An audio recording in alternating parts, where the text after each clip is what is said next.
Hi, welcome back guys. This is your friend, the What If guy, back with another fanfiction. This is the first part of What If Issei became Titan Commander.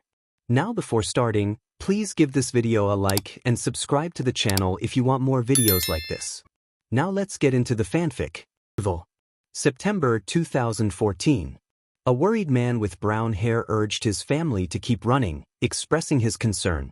His wife, equally anxious, encouraged their son not to stop. The frightened young boy asked what was happening, his voice trembling.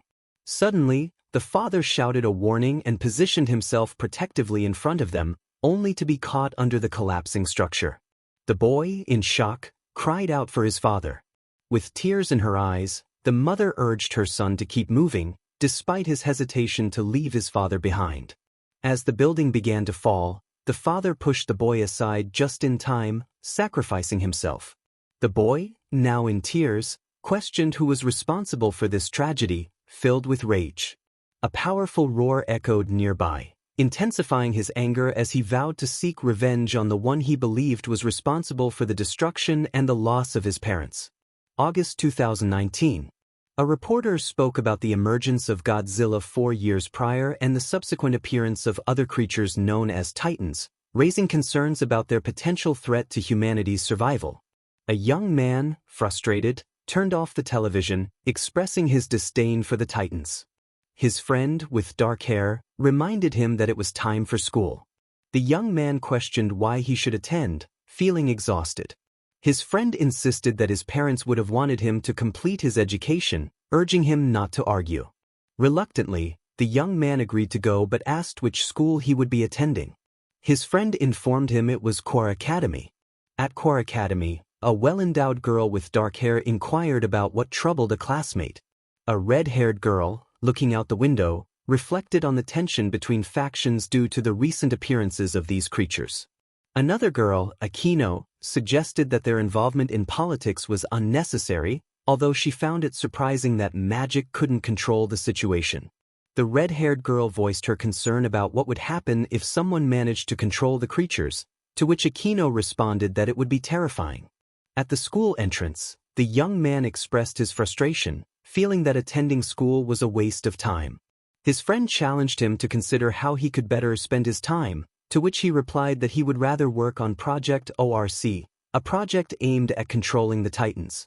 His friend, intrigued, asked for more details about the project.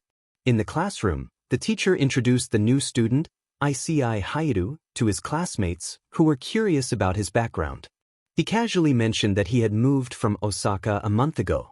When asked if he had a girlfriend, he dismissed the idea as unimportant. A girl with glasses asked if he was a virgin, to which he replied that such questions were inappropriate for school. Another boy, Motohama, inquired about his preferences regarding women, earning disdainful looks from the girls in the room. Issei calmly explained that seeking a partner should be about understanding and affection, not objectification. As the class continued, Issei felt frustrated by the mundane routine. In his mind, he conversed with Drake, a voice in his head, who reminded him that this experience would help him move past his obsession with the Titans. Issei acknowledged Drake's presence and expressed curiosity about why he was awake. Drake explained that he couldn't rest knowing they were in a school filled with demonic energy. Issei found this revelation intriguing. Drake then suggested Issei look at a classmate who was writing in a notebook. Upon closer inspection, Issei noticed a report indicating seismic activity at a specific location, raising concerns about a potential Titan awakening. Issei felt compelled to investigate further, while Drake cautioned him to be wary of the demons around them. During recess, Issei searched for a place to sit and noticed the boy from his class seated at a distant table. He approached the boy cheerfully and introduced himself. The boy, initially nervous, welcomed him to sit down. Issei asked for his name, and the boy introduced himself as Hyoudou Iseei, hinting at a connection to a well-known scientist. Iseei from Monarch thought curiously about the situation. Hyoudou calmly acknowledged Issei as Hyoudou Iseei, which prompted Issei to wonder how Hyoudou knew his name. Hyoudou explained that he had been introduced in class earlier, a detail Issei had forgotten, leaving him feeling a bit embarrassed. And Hyoudou, still with a hint of nervousness, noted that he found Issei's interest in titans intriguing. Issei observed a drawing of a titan in Hyoudou's notebook and expressed his own interest in studying these creatures. Hyoudou shared his fascination, while Issei internally grappled with his feelings about titans, viewing them as monsters that brought destruction. He cautiously asked Hyoudou if he had any connection to Dr. Serizawa, to which Hyoudou revealed that Serizawa was his uncle, though he hadn't seen him in over 8 years due to his research on titans, especially Godzilla. Curious, Issei inquired about Hyoudou's passion for titans. Hyoudou explained that he was particularly interested in their ability to send echolocation signals. This revelation amazed Issei, who asked if Hyoudou could determine how many of these creatures existed.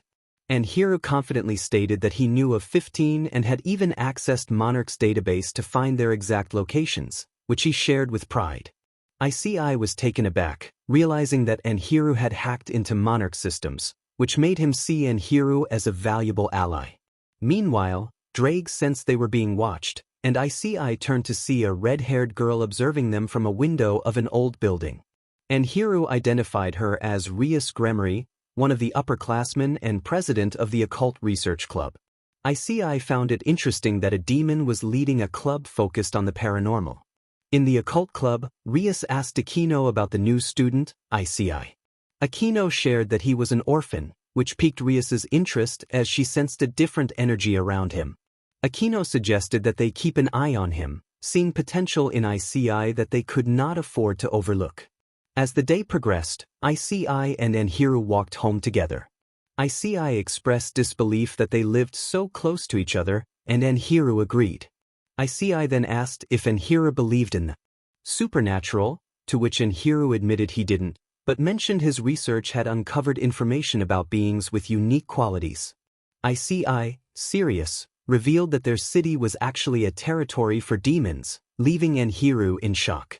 Their conversation was interrupted by a girl with violet eyes, who introduced herself as a Mono Yuma and nervously asked Issei if he would like to go out with her. Drake warned Issei about Yuma's true nature, and Issei, understanding the implications, confronted Yuma, suggesting she reveal her true identity. Yuma, caught, transformed, revealing her black wings and a striking outfit, leaving Hyoudou speechless. Rainier introduced herself, stating that she had come to eliminate him. She lamented that he could have enjoyed a date with her, but she would end things quickly, launching a spear of light towards him. Issei whispered that it was not yet his time to die, not before he witnessed the downfall of that cursed being. The spear flew directly at the brown-haired boy but was halted by a strange red gauntlet. Hyoudou, taken aback, questioned what it was. In the distance, a white-haired girl watched in surprise. Kaneko recognized him as the Security and felt the need to inform Bucho. Back at the battle, Rainier, terrified, acknowledged Issei as the Security. He confirmed his identity, stating that it was time for her demise, creating an energy sphere in his hand. Rainier, filled with fear, begged for her life, retreating. Issei questioned why he should spare her when she had come to kill him. Just as he was ready to unleash his attack, Hyoudou intervened, urging him to stop. He asked Rainier if that was her name, to which she confirmed, trembling. Hyoudou then pressed her, suggesting that someone was forcing her to act against her will. Rainier admitted that she had been ordered to kill Issei because he could pose a threat in the future, and if she failed, her sister would be in danger. Tears filled her eyes as she revealed that her sister was Asia Argento, someone she loved dearly. Issei demanded to know who threatened her. Rainier explained that it was Kokabeel and a group of fallen angels along with a priest who held her sister captive. Hyoudou asked for her sister's name, and Rainier clarified that Asia was not her biological sister but someone she cherished as one. Issei realized that they believed she would invite him on a date only to kill him that same day. Rainier confirmed this, maintaining her fearful demeanor. Hyoudou expressed concern for her, suggesting they should help her. Issei reluctantly agreed, thinking it would alleviate his boredom. Hyoudou instructed Rainier to return to her captors, telling her to inform them that Issei accepted the date for Saturday and that they would help her sister that day. Grateful, Rainier wiped her tears and left. Issei questioned how Hyoudou knew she was being coerced. and Hyoudou explained that her eyes revealed her fear and sadness. Issei was taken aback, realizing he had never noticed it that way. And Hyoudou pointed out that his own eyes reflected deep sadness and anger. Issei dismissed the observation, insisting he was fine. And Hyoudou remarked that while he could lie, his eyes could not. In the occult club, Rias was astonished by the news that Issei possessed the boosted gear. Kaneko confirmed it, and Rias concluded that it had to be from her noble lineage. The next day, during school recess, Issei complained about school to a nervous Hyoudou. And Hyoudou found his complaints amusing, but Issei insisted he wanted to know how to express his thoughts correctly. A boy approached, introducing himself as Yuto Kiba and stating that Rias wished to speak with Issei. Issei agreed to meet with her, leaving Hyoudou behind. As they entered the old building, they found Rias and her companions waiting. Rias welcomed Issei, who recognized her as Rias Gremory. Curious, Rias asked if he believed in the supernatural. Issei confirmed that he did, acknowledging that he knew they were demons. Rias and her group were surprised that he was aware of their secret. Akino, incredulous, asked how he knew. Issei explained that he was aware of many things, including that Kaneko had been following him after school. Rias then proposed that he join her group, but Issei took a moment to process her words. He laughed, finding the idea amusing, but then firmly stated that he would never join any faction, as he had priorities in the human world. As he turned to leave, Rias warned him that if he refused, it would not end well. Issei, with a chilling tone, cautioned her against making foolish moves, his eyes resembling those of a dragon, which frightened Rias. He exited the room, leaving the demons relieved.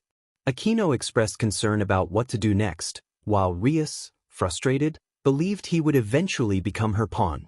Outside, Hyoudou noted that Issei had returned sooner than expected. Issei confirmed that they wanted him to join them. Hyoudou mentioned that Drake had predicted this. Issei acknowledged it, and Hyoudou remarked that he had refused. Issei confirmed his decision, aware that they would not give up easily. Meanwhile, in the church, a fallen angel in a suit and hat asked Rainier how her mission went. Rainier assured him that she would kill Issei on Saturday, trying to appear calm. Another girl in gothic attire warned her not to fail, or Asia would pay the price. Rainier understood the stakes and felt a twinge of discomfort at the pressure. Calla Warner, another fallen angel, dismissed her concerns and told her to leave. Rainier hoped everything would turn out well. 3 hours later, the boys arrived at Hyoudou's apartment. Hyoudou asked Issei to clarify what he wanted to know. Issei requested the locations of the Titans. Hyoudou welcomed him inside, noting the size of his apartment. Issei commented on Hyoudou's taste for luxury, to which Hyoudou replied that it was the most affordable option he found. As they entered the lab, Issei observed the organized chaos, and Hyoudou explained that it helped him keep track of everything. An enormous map of the planet displayed 15 marked locations. Angel stated seriously that these were all the current Titans found by Monarch. Issei, curious, pointed to a sign in the ocean that read, "Changing." Hyoudou explained that it referred to Godzilla and that it was called Changing because it was always on the move, noting that Issei tensed at the mention of that name. Issei, intrigued, asked why there were 15 locations when he had been told there were only 14. Hyoudou pointed to a location in China, claiming he had discovered it. Issei questioned how Hyoudou knew Monarch hadn't found it. Hyoudou replied that Monarch used a special frequency for communication between their bases, and none pointed to where that Titan was located. Issei inquired about the name of that Titan, and Hyoudou explained that based on scientific schematics, it would be known as Titanus Mosura, or as he referred to it, Mothra. The next day, Issei walked through the city, lost in thought. Drake, curious, asked what was wrong. Issei wondered if Hyoudou could truly perceive people's emotions just by looking into their eyes, noting that he seemed knowledgeable about the Titans. Drake suggested that while he would normally say no, Hyoudou's description of the fall and of Issei indicated otherwise. He pointed out the difference between them, Hyoudou studied the Titans out of fascination and admiration, while Issei focused on wanting to see them defeated. Issei acknowledged that he might be right, admitting he had only concentrated on destroying them and only had the ORC device. He was interrupted when a girl on the ground caught his attention. Apologizing for not watching where he was going, Issei helped the girl, who was dressed like a nun, with her bag. She introduced herself as Asia Argento. Issei realized she was the girl he had heard about, the one associated with the fall. Asia, confused, asked if he was okay. Issei explained that he thought he had heard her name before but quickly redirected the conversation, asking what place she was looking for. Asia explained that she was searching for the church because she had been transferred and got lost. Issei kindly offered to lead her there, and she thanked him with a bow. They walked together until they reached a chapel. Issei calmly announced they had arrived, and Asia expressed her gratitude, unsure how to repay him. Issei reassured her it was nothing and turned to leave, wishing her well. As Issei walked away, he asked Drake how many potential enemies were nearby. Drake informed him that, excluding Rainier, there were 3 lower-level fallen angels and 16 humans. Issei noted they were in for some fun. Days passed as the group worked on the ORCA project, and the anticipated day arrived. Issei greeted Yuma, asking if she was ready for their outing. Nervously, she confirmed she was. Issei advised her to act normal to avoid drawing attention.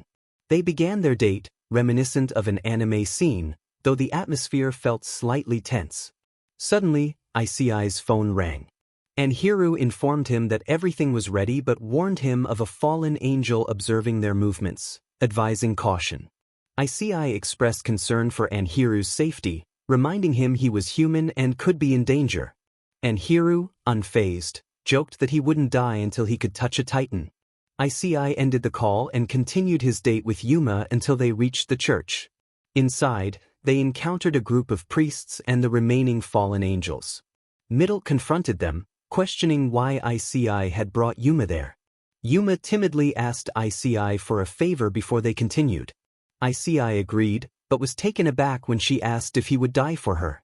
Confused, he sought clarification, but Yuma, with determination, created a lance of light and hurled it at Middle, striking her in the chest. Middle, angered, vowed to make them pay. Issei, amused, noted that she seemed upset. Rainier warned that Issei's friends would soon join him. As they entered the church, Calawarner threatened that Asia would pay for Yuma's actions, revealing a stone cross where Asia was restrained. Donasek taunted Issei, asking if he had any last words before Asia's demise. Issei, unfazed, asked if anyone wanted to withdraw before the fight began, invoking his booster gear. Calawarner, shocked, questioned how he could already use it. Issei revealed he had his tricks, and with Drake's voice resonating, he activated his red armor. Donasek commanded the extraction of the sacred gear as he charged forward. Rainier targeted Calawarner, and a fierce battle erupted. Thanks to Issei, they quickly gained the upper hand, defeating enemies with single strikes. Frustrated, Issei exclaimed that they should last longer than one hit. In a strange dimension, a bald man in a yellow suit gazed at the sky, catching the attention of a blonde cyborg. The cyborg inquired about the situation, and the bald man mused that someone seemed to share his problem. Back in the battle, the confrontation between the fallen angels intensified. Calawarner vowed that soon, the foolish nun would be dead and Issei would join her.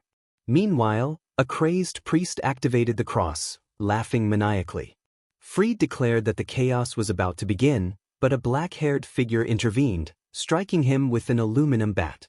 Asia, frightened, asked who he was, and Hyoudou introduced himself as Issei's friend, explaining they had come to rescue her. Freed believed that nothing could stop him as he rose to his feet.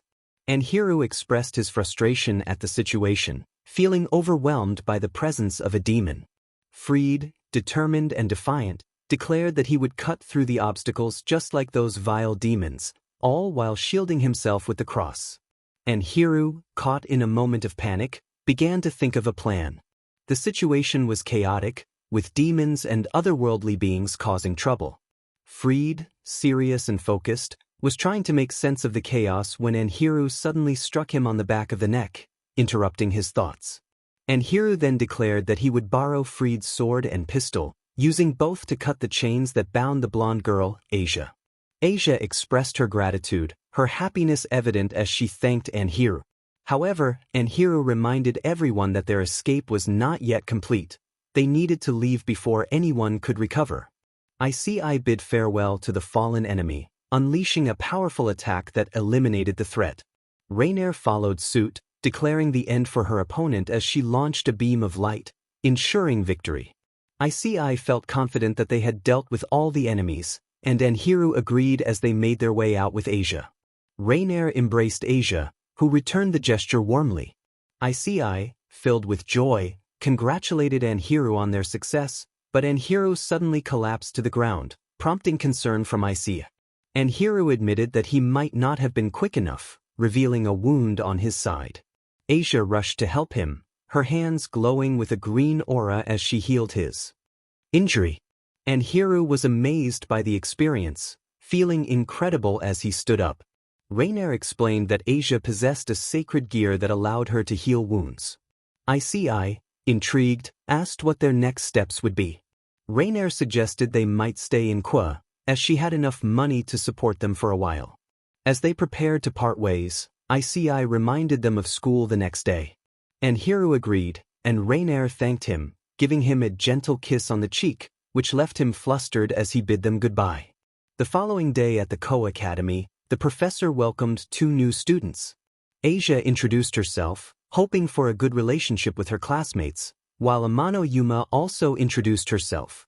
During recess, the boys were surprised to see the girls studying with them. Issei expressed disbelief at how they had enrolled, and Rainier explained that they had spoken to the principal. Their conversation was interrupted by Rias, who confronted Issei. She was soon interrupted by a boy named Razor, who arrogantly held her back. Rias demanded to be released, but Razor taunted her, suggesting she should get used to the idea of marrying him. Frustrated, Rias expressed her disdain for Razor, while Issei suggested she find a way to break free from her engagement. Rias, feeling defeated, left for her club. Rainier noted that Razor was likely pursuing her for a reason, and Anhiru, engrossed in a book, acknowledged that it was clear to him as well. Asia, confused, asked what they were talking about. Anhiru explained that Issei, being a powerful entity, was highly sought after, and it was not unreasonable to think Rias might use his power to annul her commitment. Issei agreed that it made sense but was hesitant to help her, fearing it would cost him his freedom. Anhiru suggested that Issei talk to Rias to see if there was a way to assist her without joining her entourage. Issei considered it but questioned Anhiru's sudden interest in helping her. Anhiru clarified that he could see the desperation in Rias's eyes, which made him sympathetic to her plight. As the school day ended, the boys were unaware that 2 heirs were eavesdropping on their conversation. Rainier playfully urged the boys to visit their home, and Issei reluctantly agreed. Suddenly, an alarm sounded from Anhiru's bracelet, causing concern among the group. Anhiru revealed that a Titan had awakened. Meanwhile, in Chernobyl, Ukraine, a massive seismic event was occurring, causing the nuclear plant to crumble. An agent from Monarch reported that a Titan was emerging, identified as Titanus Clover, also known as Cloverfield. As the giant creature rose from the ruins, the implications of its awakening were dire. Back in Kwa, the boys rushed into Anhiru's apartment, leaving the door open for the heirs to follow. Issei, tense, questioned Anhiru's certainty about the situation, while Rainier expressed her surprise at his research on Titans. Anhiru displayed a holographic map, pinpointing Chernobyl's location and confirming that the seismic activity was indeed linked to the Titan's awakening. As they processed the information, an alarming noise drew their attention.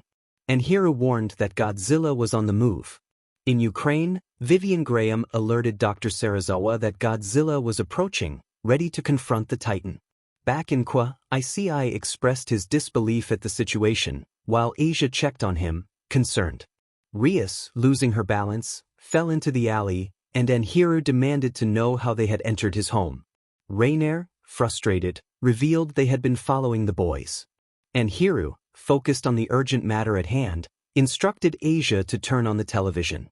As the news report began, the gravity of the situation became clear. The world was on the brink of chaos, and the group would have to face the challenges ahead together. The city had recently experienced the worst nuclear disaster in years, but it was now clarified that the event was triggered by a Titan that had been dormant. A live broadcast from a helicopter captured the scene. The reporter announced that they were flying over Chernobyl, where an unknown Titan had emerged. Agents from the Monarch organization were visible in the area, and the Titan was noted to be similar in height to the female Hyoudou that had appeared in New Mexico. The reporter continued with breaking news, stating that Godzilla was approaching the location from the Black Sea. Issei remarked that Godzilla was coming to fight, while Hyoudou suggested that he was there to restore balance. In Chernobyl, Ukraine, the Monarch agents were searching for a place to hide as Cloverfield wreaked havoc on the nearby buildings. Serizawa asked Dr. Graham how much time remained until convergence. Graham began to respond, but was interrupted by a seismic tremor that shook the area, drawing the attention of everyone, including the Titan. Issei, Hyoudou, and Serizawa observed the intense battle between two Titans, with the brown-haired one glaring at the giant lizard. Issei whispered in frustration, feeling a deep-seated animosity towards Godzilla. The clash began as Cloverfield leaped, attempting to scratch Godzilla with its claws, but Godzilla caught it in his grasp. The reporter noted that both Titans were giving their all, but Godzilla clearly had the upper hand. Serizawa stated seriously that Cloverfield had no chance against Godzilla. Graham expressed her concern, questioning if Serizawa truly believed that. He explained that while Cloverfield's strengths lay in its jumps and massive legs, they were not as significant as those of the female Hyoudou. He warned that if Godzilla inflicted serious damage, he could finish Cloverfield off with his atomic breath. As the Titans continued their fierce struggle, Cloverfield managed to climb onto Godzilla's back, causing damage with its claws and jaws. Hyoudou observed that this could be detrimental to Godzilla. Issei thought with irritation that Godzilla had to win because he wanted to be the one to defeat Cloverfield. Godzilla shook violently, trying to dislodge Cloverfield, succeeding just as he crashed against a building, leaving Cloverfield injured. Asia cheered, believing Godzilla was on the verge of victory. At that moment, Godzilla's back began to glow before unleashing a powerful blue beam. Cloverfield kicked, redirecting Godzilla's face and altering the beam's trajectory. Rias gasped in shock, realizing Cloverfield had narrowly escaped. Cloverfield stood up and, instead of continuing the fight, began to flee while Godzilla was distracted. Hyoudou noted that Cloverfield's injuries prevented it from continuing. After a few leaps, Cloverfield vanished from sight, pursued by Monarch personnel. After several minutes, Godzilla, who had been watching the direction Cloverfield had taken, decided to leave. The reporter announced that it seemed both Godzilla and the unknown Titan had retreated, pondering the consequences of having two such creatures loose in the world. Rainier remarked on the intensity of the battle. Issei expressed concern about the implications of two Titans roaming free. Hyoudou, addressing Rias and Sona, inquired about their presence in his home. Rias explained that they had overheard discussions about the Titans and decided to follow them, feeling somewhat embarrassed. Sona apologized for intruding. Issei declared that the show was over and they could leave. Hyoudou asked Issei if he had considered what he had mentioned earlier. Issei, with a hint of annoyance, agreed to speak with Rias privately. As they left the room, Sona commented on Issei's fascination with the study of Titans, to which Hyoudou calmly replied that it was his life. Sona thought to herself that she didn't have nearly as much information as he did. Hyoudou curiously asked Sona if she liked Titans. She admitted that she did but lacked the time to dedicate to studying them due to other matters. Hyoudou speculated that those matters were related to demons. Meanwhile, Issei and Rias discussed her desire for him to join her faction to annul her engagement to Razor. Rias expressed her disdain for Razor, describing him as someone who viewed women merely as objects for amusement. Issei inquired about how she planned to break her engagement. Rias explained her intention to challenge Razor in a rating game, where a victory would nullify her commitment. Issei contemplated her plan and, when Rias asked if he would join her faction, he declined but offered to help her break the engagement, requesting that she stop pestering him about becoming her servant. Rias agreed, albeit sadly. The heirs left the black-haired boy's apartment, while the others departed, engaging in conversation. Issei emphasized the urgency of creating ORCA, as Cloverfield could cause significant harm. Anhiru acknowledged the truth in Issei's statement. Issei informed Anhiru that he had spoken with Rias to assist her. Anhiru asked what Issei planned to do next, and Issei revealed his intention to challenge Razor. The following day, at the occult club, Rias's faction gathered with Razor and 6 others, 3 men and 3 women. Lord Phoenix inquired about the purpose of their gathering, while Surzek asked Rias what she wanted. Razor arrogantly suggested that they were there to discuss the wedding date. Rias calmly clarified that she was waiting for someone else. At that moment, the club door opened, revealing Issei with a serious expression. Razor mocked him, questioning his presence.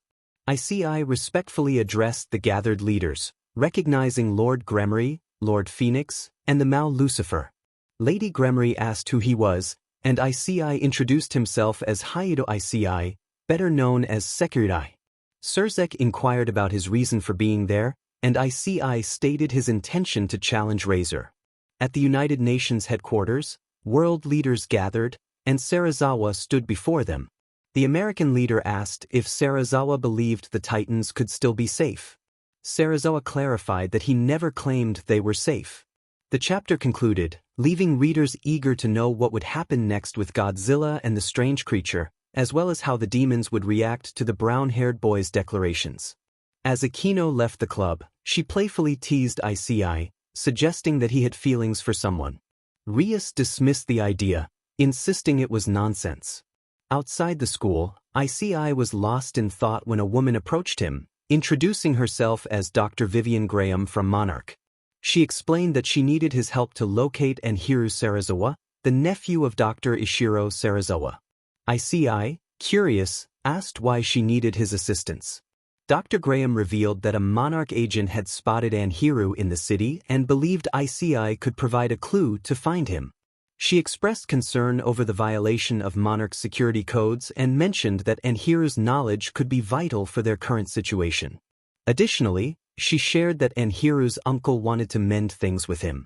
Issei was confused, recalling that Anhiru had said Dr. Serizawa had not contacted him in years. Dr. Graham explained that during the emergence of the Muto in Janjira in 2014, Anhiru's father had died saving Ishiro, which had led to Anhiru harboring deep resentment towards him.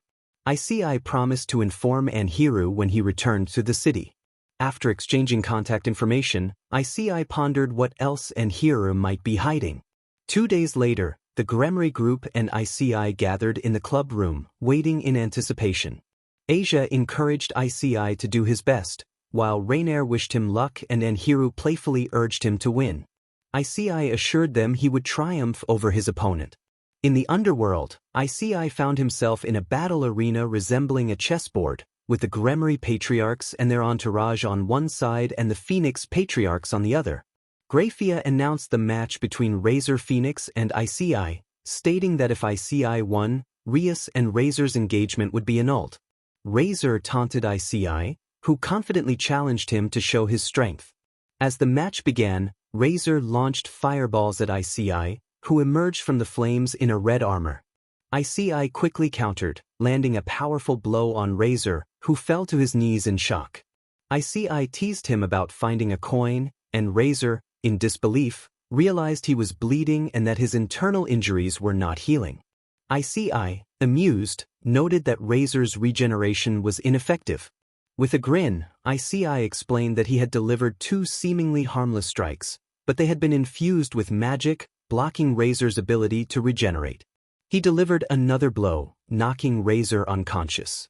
Grafia announced Issei as the winner, leaving everyone stunned.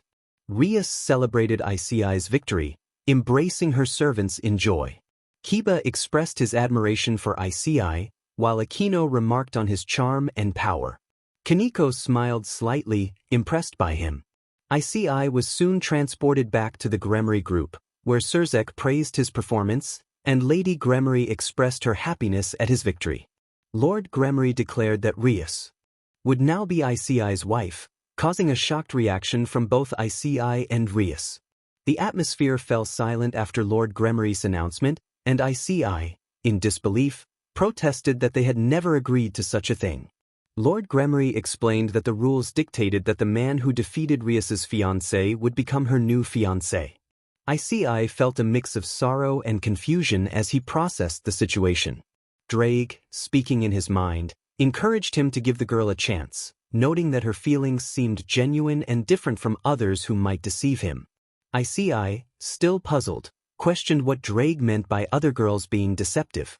Drake admitted he might have exaggerated but insisted that the girl truly cared for Issei. Lady Gremory chimed in, expressing her belief that Issei and Rias made a lovely couple. Issei suggested they see if a relationship would work, warning that otherwise, it might end up like the situation with the phoenix. Rias agreed enthusiastically, and with that, she created a magic circle to transport everyone back to the occult club, where Anhiru and the Citri girls awaited. Sona greeted them with curiosity, asking how things went. Issei, frustrated, suddenly lunged at Anhiru, who was taken aback. Asia nervously urged Issei to calm down as he confronted Anhiru about being Rias's fiancé due to his well-intentioned interference. Sona was surprised by this revelation, while Rias celebrated her victory over Razor, claiming it was a significant achievement. Aquino excitedly recounted how Rias had defeated him effortlessly, and Sona acknowledged Issei's reputation as the Hyoudou. Issei checked on Anhiru, who was catching his breath after the scuffle. Anhiru protested, claiming he hadn't meant to cause trouble. Issei, still serious, suggested he should have been more careful. Rainier defended Anhiru, stating he shouldn't be blamed for the situation. Issei, realizing he might have overreacted, accepted the moment and decided to meet again the next day. In an unknown location, Kokobile, a fallen angel, discussed the progress of a project called Orsay with Lands, revealing their plans to control Titans.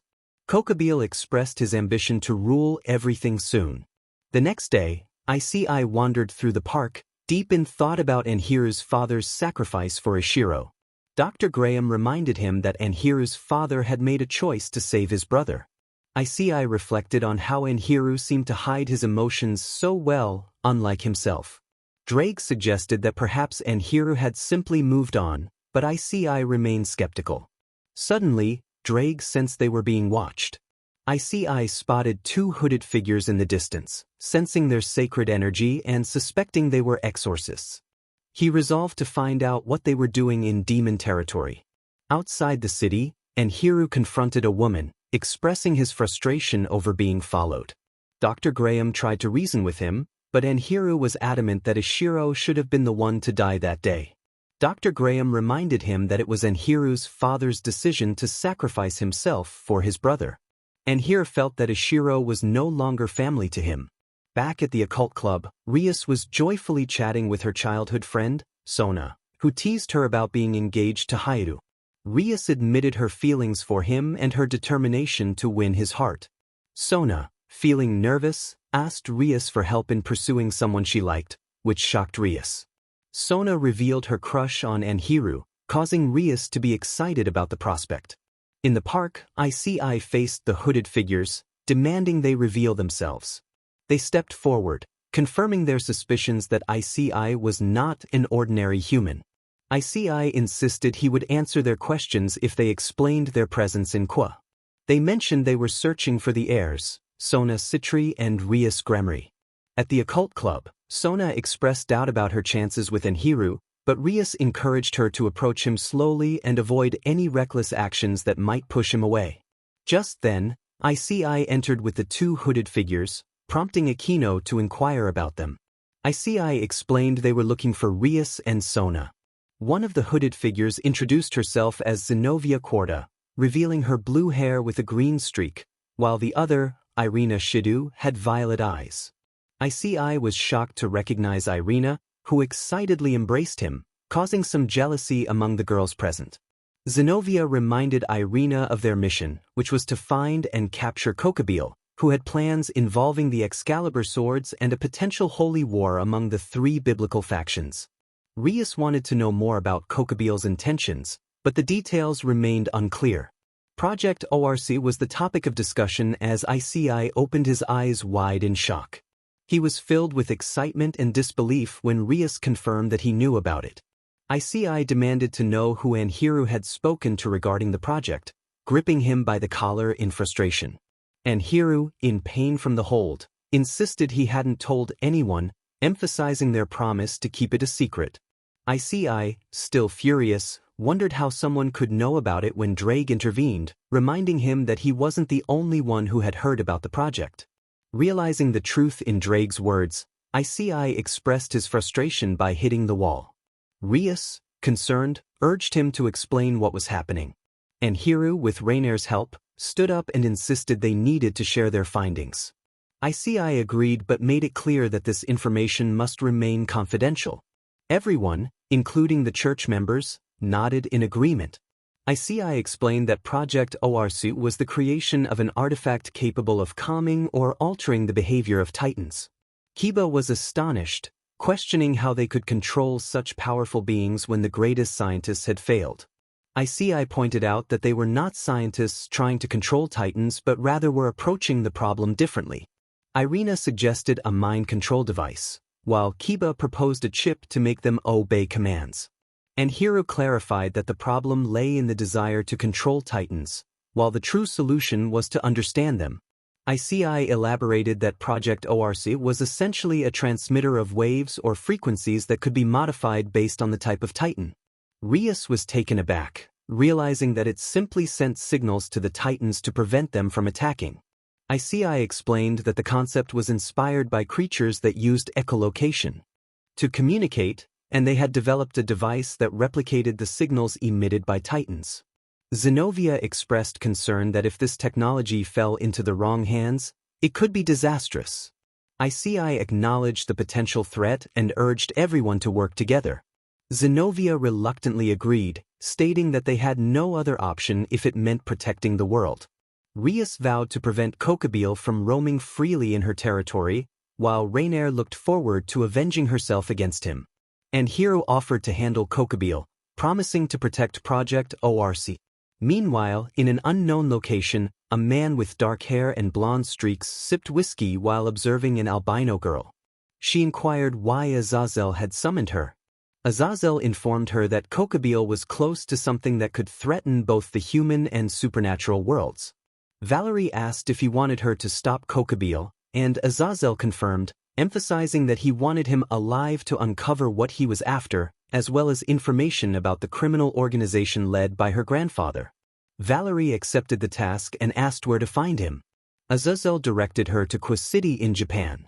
Outside, Valerie was lost in thought when a voice in her mind questioned her preoccupation.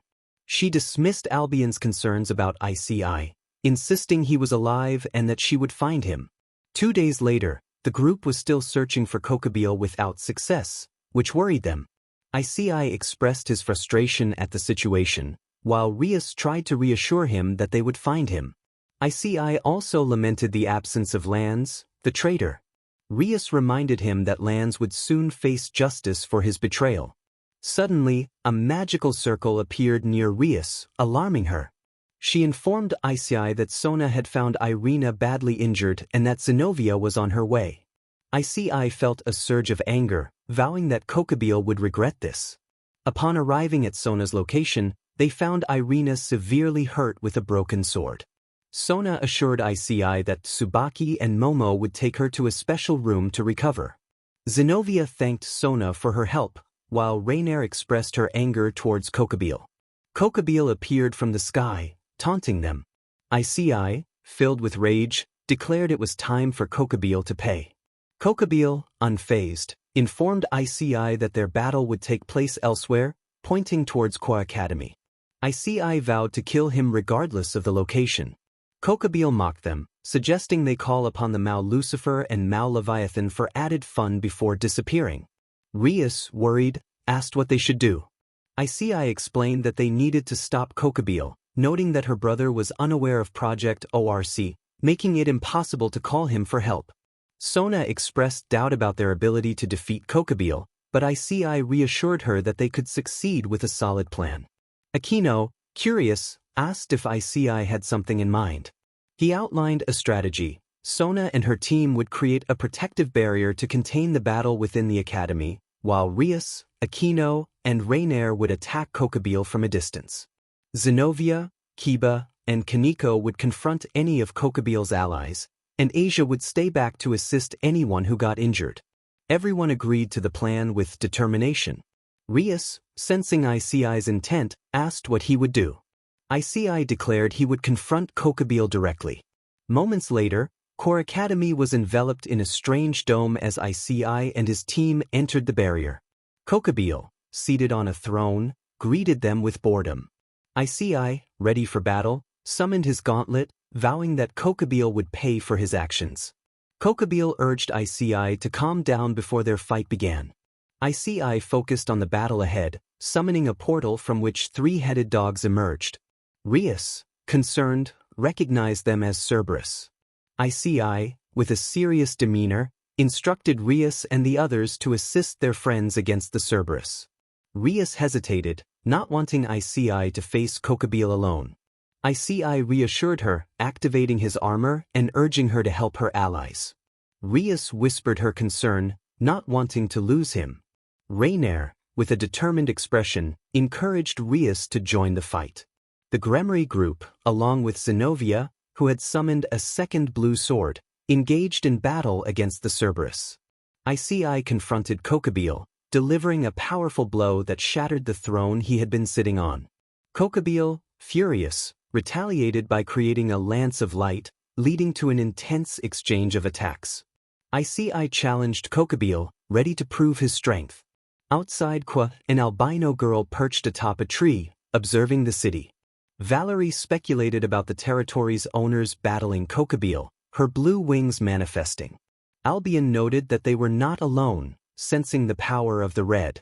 Back in the fight, both battles were closely matched, but the Gremry team had gained a slight advantage, having defeated 3 Cerberus.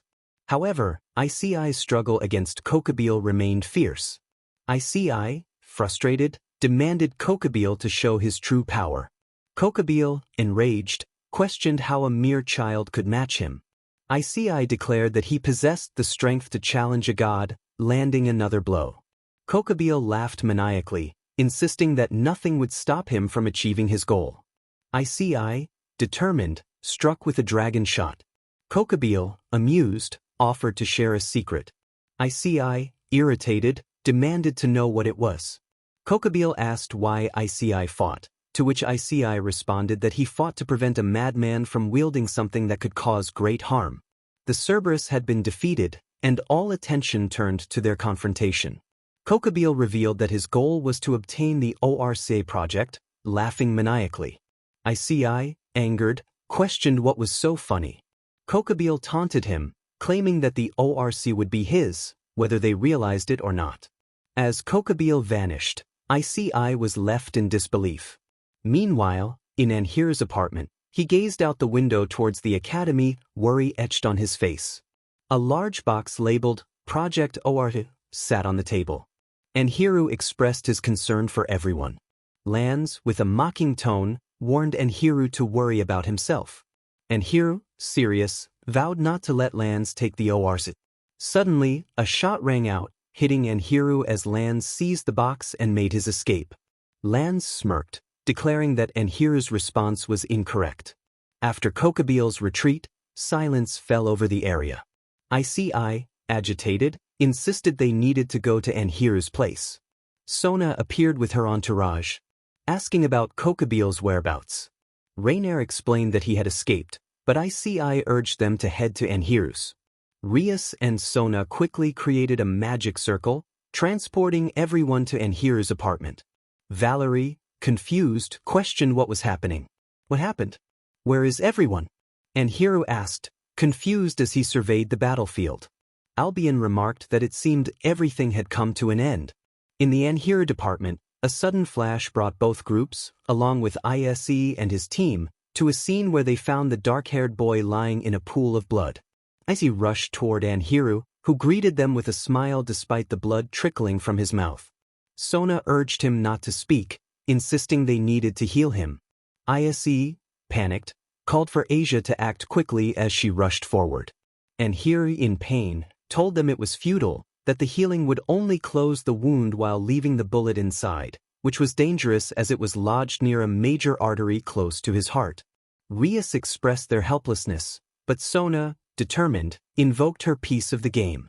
She declared that she, Sona Citri, would grant him life as a demon with the condition that he would serve her from now on, placing a piece into Anhiru's chest.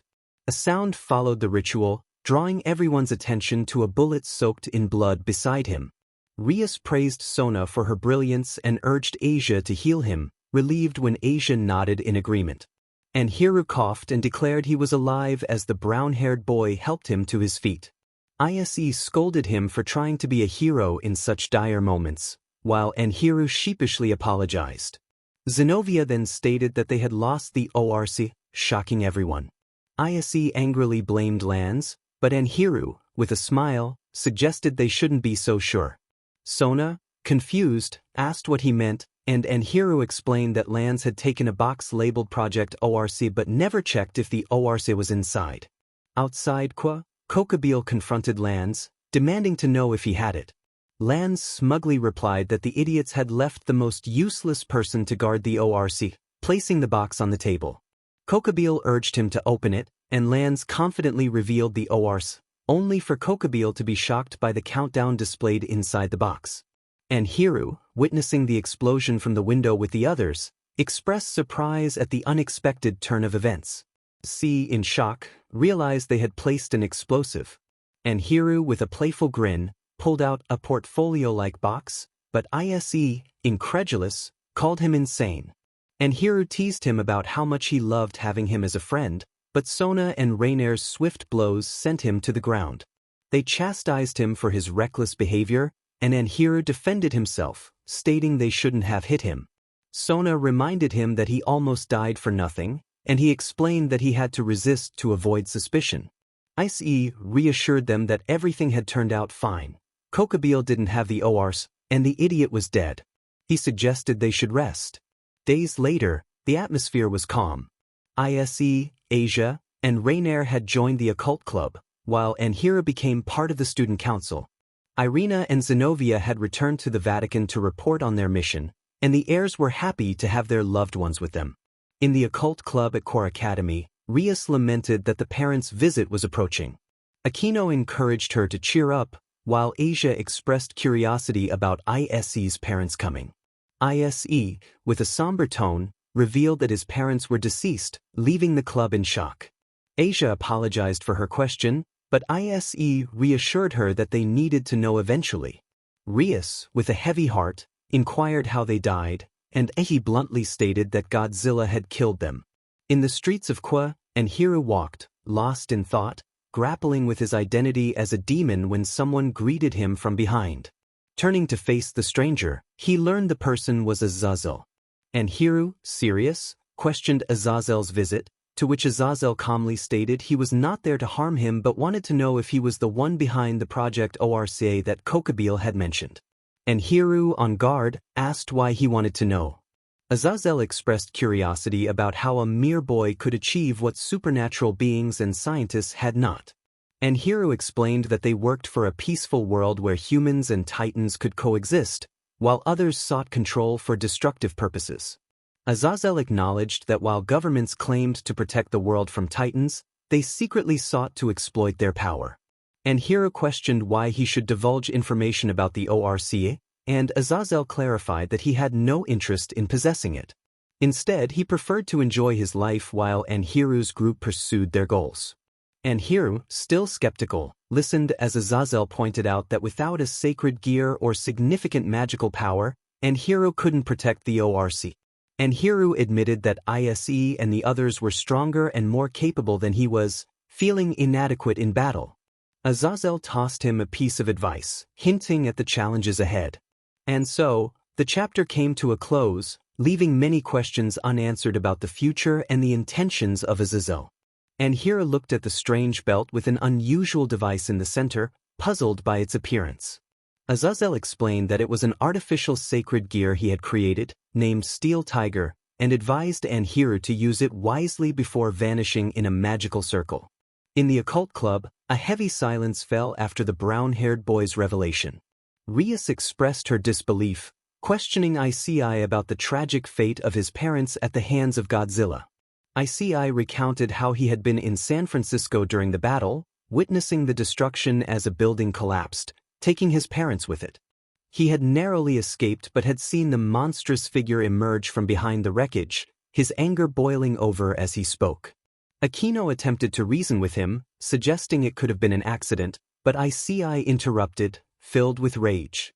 He declared that it was no accident and vowed to see Godzilla dead, storming out of the room, leaving everyone in stunned silence at the depth of his anger. Rias, concerned for Issei, remarked that while he was a good person, he allowed his hatred to consume him. She resolved to help him see the truth. 3 days later, the day arrived for parents to visit and observe their children's performance. Anhiro noticed Issei looking a bit down and asked if he was all right. Issei brushed it off, claiming it was nothing, lost in thought. As the parents entered, everyone was surprised to see a woman with dark blue hair walk into the classroom. She greeted her son warmly, and Anhiro nervously responded, relieved she had come. Issei, astonished, realized this was Anhiro's mother. The woman introduced herself as Eileen Mizuno, and Issei calmly introduced himself as well. The students and their parents murmured among themselves, captivated by her presence. The teacher then began the session by handing out exams, starting with Motohama and Matsuda. The last 10 perfect Hyoudou Iseei and Anhiro Serizawa were having a calm day. Issei felt a sense of expectation, while Anhiro teased about the absence of a certain arrogant individual. As classes progressed, they engaged in a sculpture project where Issei created a replica of Godzilla poised for a clash in his balance breaker. Rias entered the classroom with Surzek and her father, greeting everyone cheerfully. Rainier responded to Rias with a calm hello. Surzek approached Issei with a serious demeanor, expressing a desire to discuss something important. The two stepped away from the lively conversation of their classmates. Surzek explained that a meeting among the 3 biblical factions would take place in 2 days to discuss a peace treaty and alliance, and he wanted Issei to be present. Rias and Sona would also attend with their entourages. Issei agreed but requested to bring along a couple of friends. Surzek confirmed the meeting would occur at the academy and added that the Hakuryuku would also be there. Issei, excited at the prospect of facing his destined rival, smiled broadly. The rest of the day passed without incident, aside from the appearance of Serafal, Sona's sister. Later, Issei reflected on the eventful day while walking home. Drake, his dragon partner, shared his enthusiasm about the upcoming meeting and the chance to meet the Hakuryuku. Issei expressed his eagerness to see how strong the rival would be, while Drake emphasized the importance of defeating him when the time came. As they continued their conversation, Drake suddenly fell silent, sensing they were not alone. A voice introduced itself as Valerie, the Hakuryu, standing behind Issei. Issei, astonished, embraced her tightly, and Valerie reciprocated, expressing her disbelief that he was alive. Drake interrupted their reunion, pointing out a complication. Valerie confirmed her identity, and Drake noted the peculiar situation of their hosts knowing each other. Valerie declared she would not fight Issei, which surprised everyone, especially Drake, who reassured Issei that it was fine. Albion, the white dragon, acknowledged Drake's point about their rivalry and the toll it took on their hosts. He agreed that it was time for a break from the cycle of conflict. Drake humorously mentioned Issei's victories over Albion's male counterpart, leaving everyone confused. Valerie suggested they discuss the time lost instead of fighting. Issei agreed, and they began walking together. 2 days later, tension lingered in the club due to Issei's lingering animosity toward the Alpha Lizard, but the meeting of the factions was about to commence. Surzek welcomed everyone, including Michael, who arrived with Irina and Zenobia. Azazel initiated the meeting, addressing the issue of Kokobile and thanking Issei and Valerie for their roles in the recent events. Michael acknowledged the contributions of others, including a pawn from the Citri family who had sacrificed much. Azazel requested Issei and the Citri pawn to explain the project known as ORC. Issei hesitated, feeling nervous about sharing details. Surzek pressed for information, and Issei revealed that ORC was a device capable of interacting with Titans to influence their emotional states. The revelation astonished everyone, especially Serafal, who had not been aware of the project.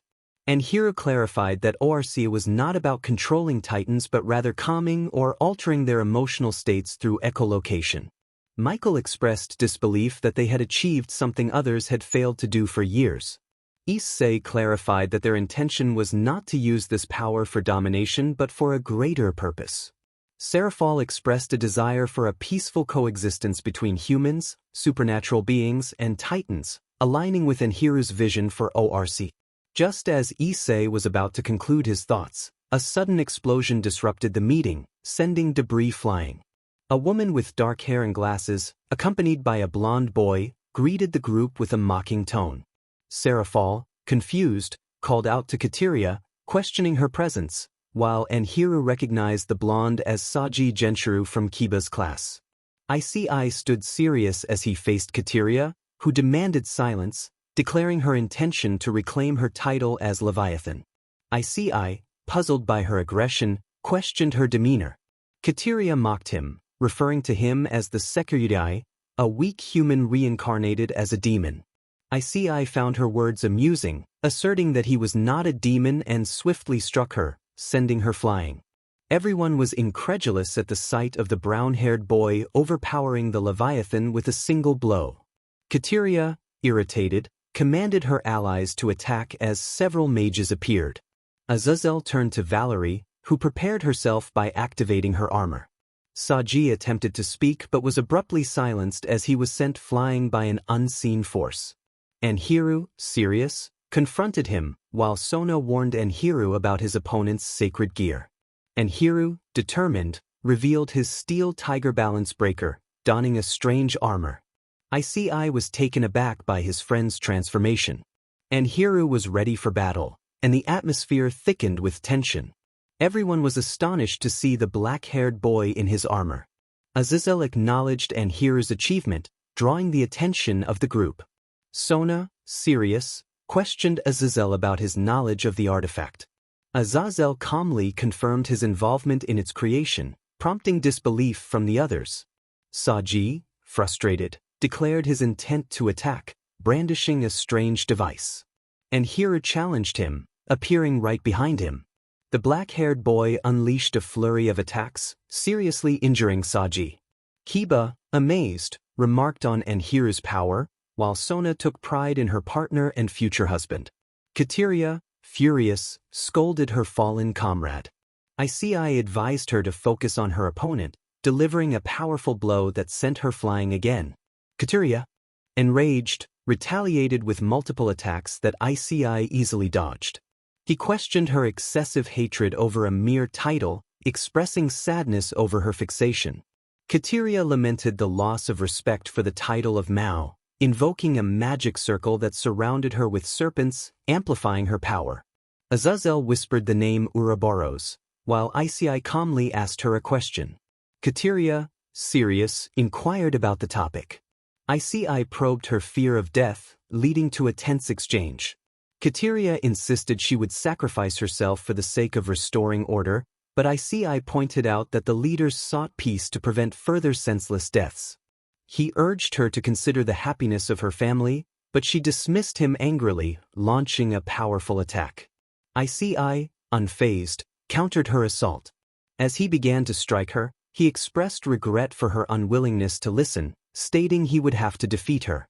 Valerie admired Issei's strength, while Albion acknowledged Drake's influence on him. Valerie envisioned their future children with excitement. Kateria, wounded and furious, questioned Issei's nature. He clarified that he was not merely human but a dragon, intensifying the battle. Surzek, astonished, recognized Issei's strength, while Rias proudly declared him her fiancé. Valerie, feeling jealous, reacted to Rias's comment. Albion teased Issei about his competition. Issei approached Kateria, declaring the end of their confrontation. Kateria, humiliated, struck the ground in frustration. Issei regretted her choice and was interrupted by a distant roar from Cloverfield, a titan looming over them. Issei, nervous, questioned the Titan's presence, while Surzek, Michael, and Azazel expressed disbelief. An alarm blared throughout the city, causing panic as people fled. And Hiro warned Issei about the impending threat, and Issei, serious, devised a plan to protect the city without revealing their existence. And Hiro suggested using the ORC, and Rias and Sona joined the effort. Azazel initiated the spell, putting the humans to sleep as the angelic and demonic forces prepared to confront the approaching creatures. And Hiro instructed those unable to fight to retreat to the academy's roof, ensuring their safety. Rainer, incredulous, landed on the roof with Asia, who brought the ORS, and Hiro, anxious, activated the device to connect with Cloverfield. Issei, amidst the chaos, inquired about Anhiru's progress while Kateria pleaded for help as the creatures closed in on her. Anhiru successfully activated the ORC, but instead of calming the Titan, it provoked it further. Issei, alarmed, demanded to know what was happening. Anhiru, trembling, revealed that he had inadvertently summoned another Titan. And thus concluded this chapter, leaving readers eager for the next installment. Everyone was in shock at the sight of the monstrous creature.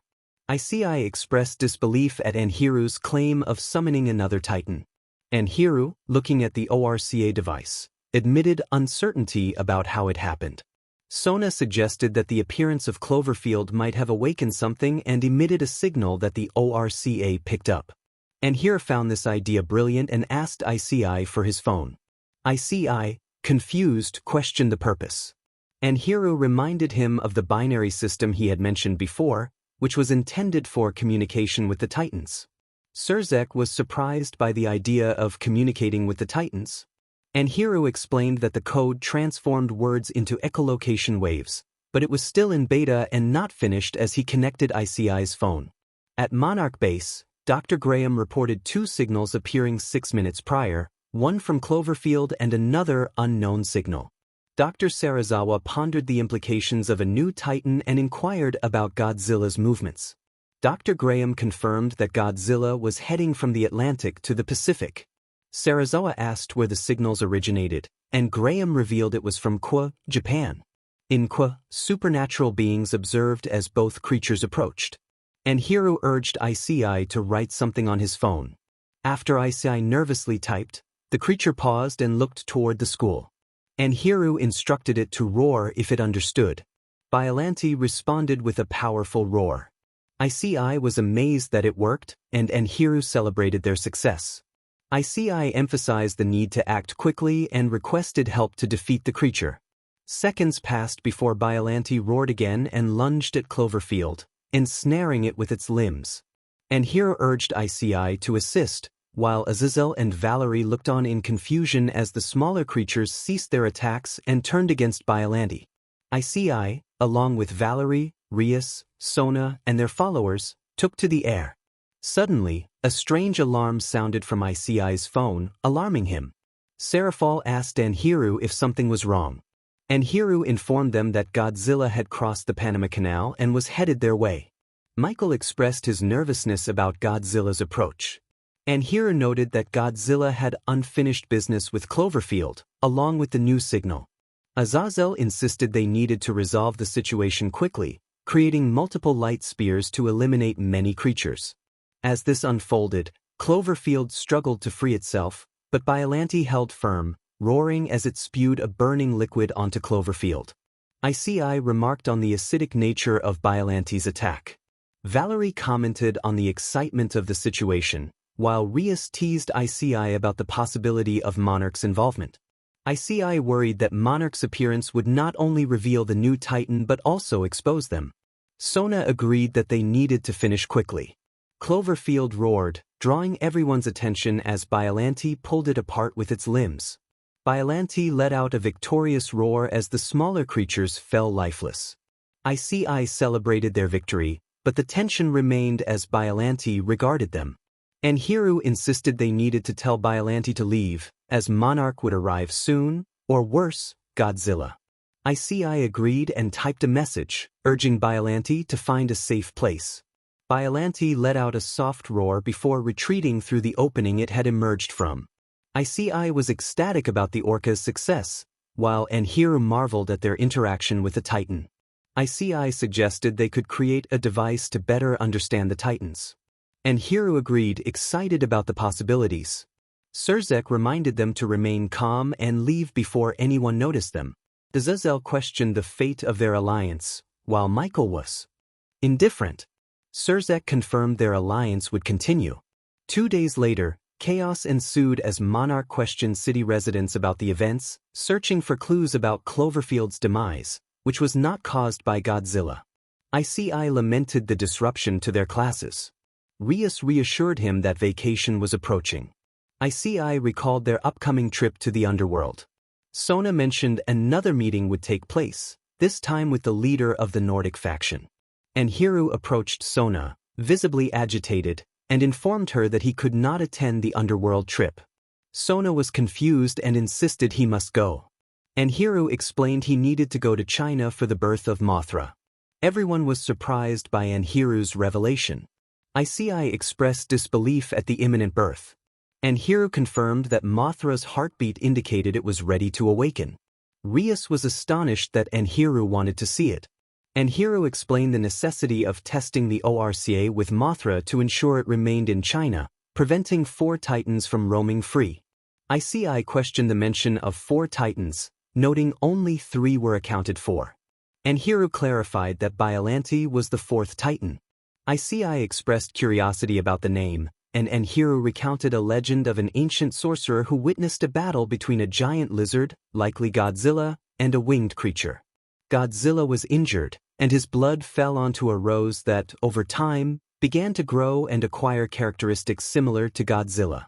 The sorcerer named it Biollante, which surprised everyone. Azazel found it interesting but pointed out that it didn't explain why there would be 4 Titans. He appeared suddenly, startling everyone. Issei was shocked to see him and asked what he was doing there. Azazel explained that he would be in charge of the Occult Research Club and introduced his 3 new companions, Valerie, Zenobia, and Irina, who were wearing academy uniforms. Issei then turned to Anhiru and asked about the 4th Titan.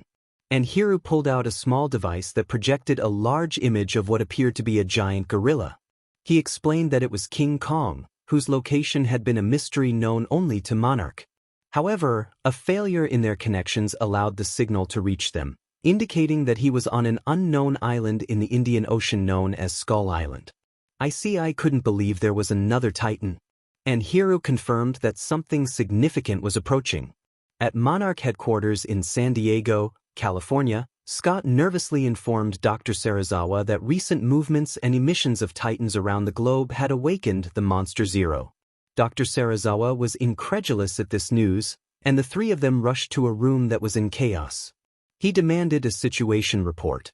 Colonel Suarez informed him that the pulse of Monster Zero had risen suddenly 5 hours ago, and they didn't know if it was out of cryogenic stasis. Dr. Graham asked for reports from their station in Antarctica, and Dr. Stenz confirmed that everything was normal except for the abnormal pulse. Dr. Graham expressed her concern, and Dr. Serizawa warned that something significant was coming.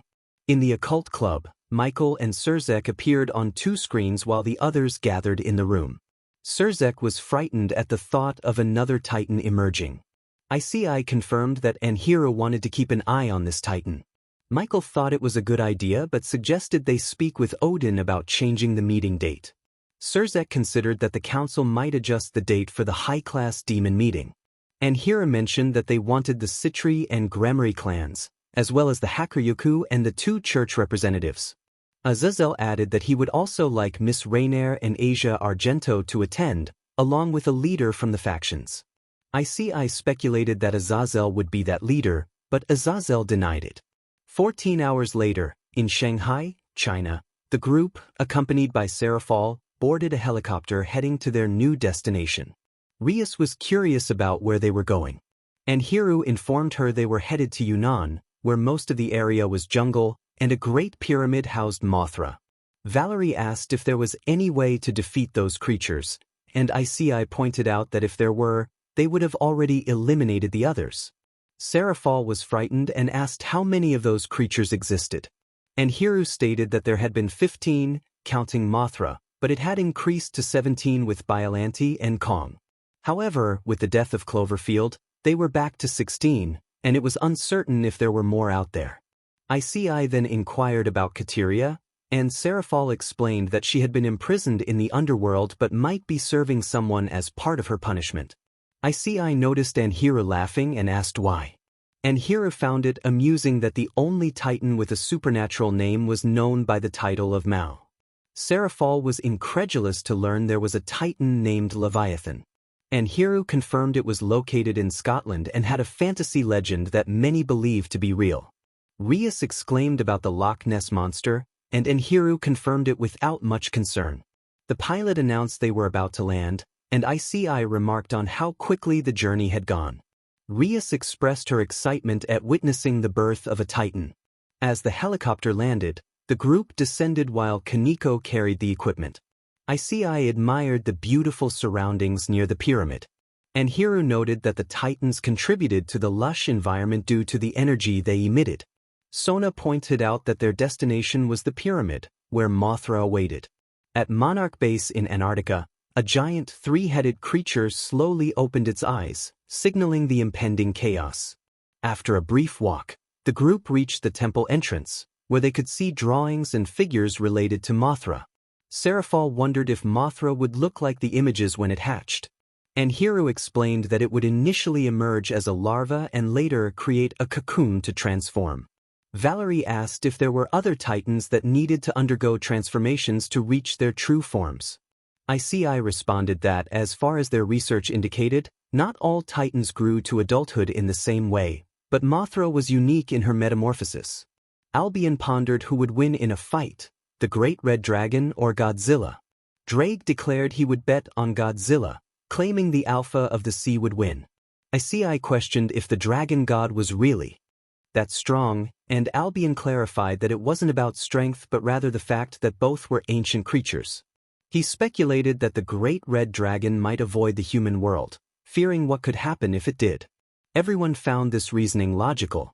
Anhiro announced they had arrived, and they all saw a strange chamber in the center of the pyramid, quite large, with a peculiar mini-pyramid at its center that held an egg. Anhiro declared it was time to get to work. In the underworld, at the Gremory Castle, a red-haired demon sat in his office, deep in thought. Surzek noted that the Demon Council had been acting quite strangely lately. In a flashback from 2 days prior, a council member mentioned rumors about someone in the human world having found a way to control the Titans. Surzek was confused and asked what rumors were being discussed.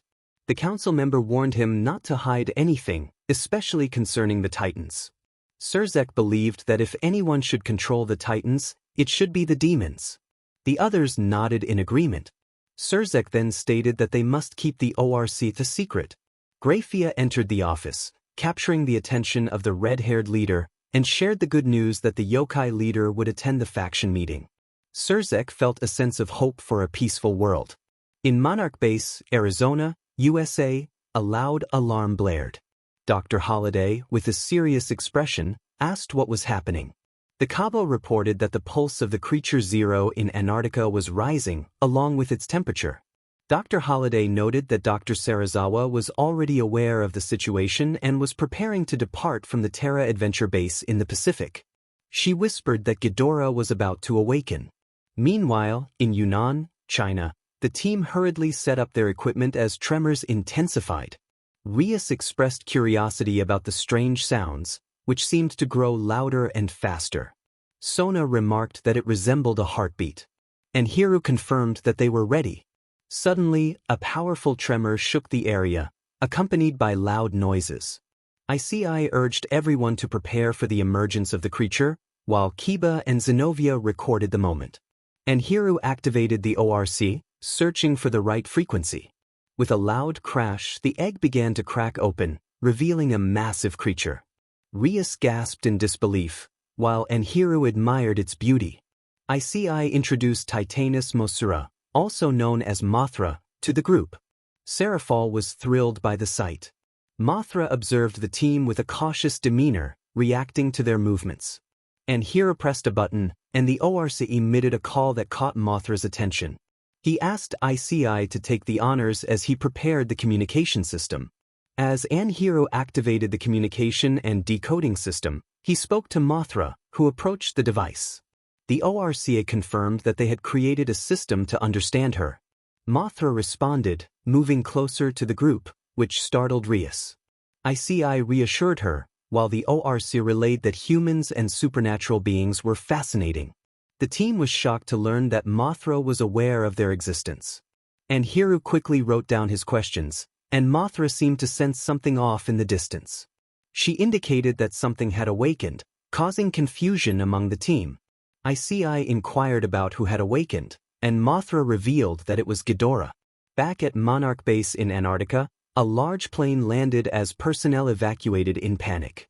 Dr. Sarazawa demanded to know what was happening, while Colonel Suarez reported that the creature's heart rate was escalating and the tremors were becoming more frequent and intense. Dr. Graham noted that it seemed determined to prevent anyone from stopping its awakening. Dr. Sarazawa acknowledged the inevitability of the situation. Surzek watched a news report about the multiple earthquakes in Antarctica, expressing concern. Azazel appeared alongside Michael, noting that Surzek was aware of the situation. Surzek insisted that something was causing the earthquakes, not just tectonic activity. Michael suggested they should advance the meeting. In Yunnan, Rias questioned the nature of the creature Zero, while Anhiro explained that it was an unknown titan, an alpha like Godzilla. Issei found the idea of an alpha intriguing, considering it could aid in his quest for revenge. He proposed they go to Antarctica, but Sona warned him of the potential danger. Anhiro agreed with Sona, stating that testing the ORC on an alpha would be reckless, as they did not understand its nature. Drake echoed their concerns, emphasizing the risks involved. Determined, Issei decided to go alone to assess the situation. Valerie pleaded with him not to take such a risk, expressing her worry. Issei assured her he would return if things got complicated and began to cast a magical circle to disappear. Anhiro followed him, declaring he would keep watch as they vanished, leaving the others to worry about their reckless decision.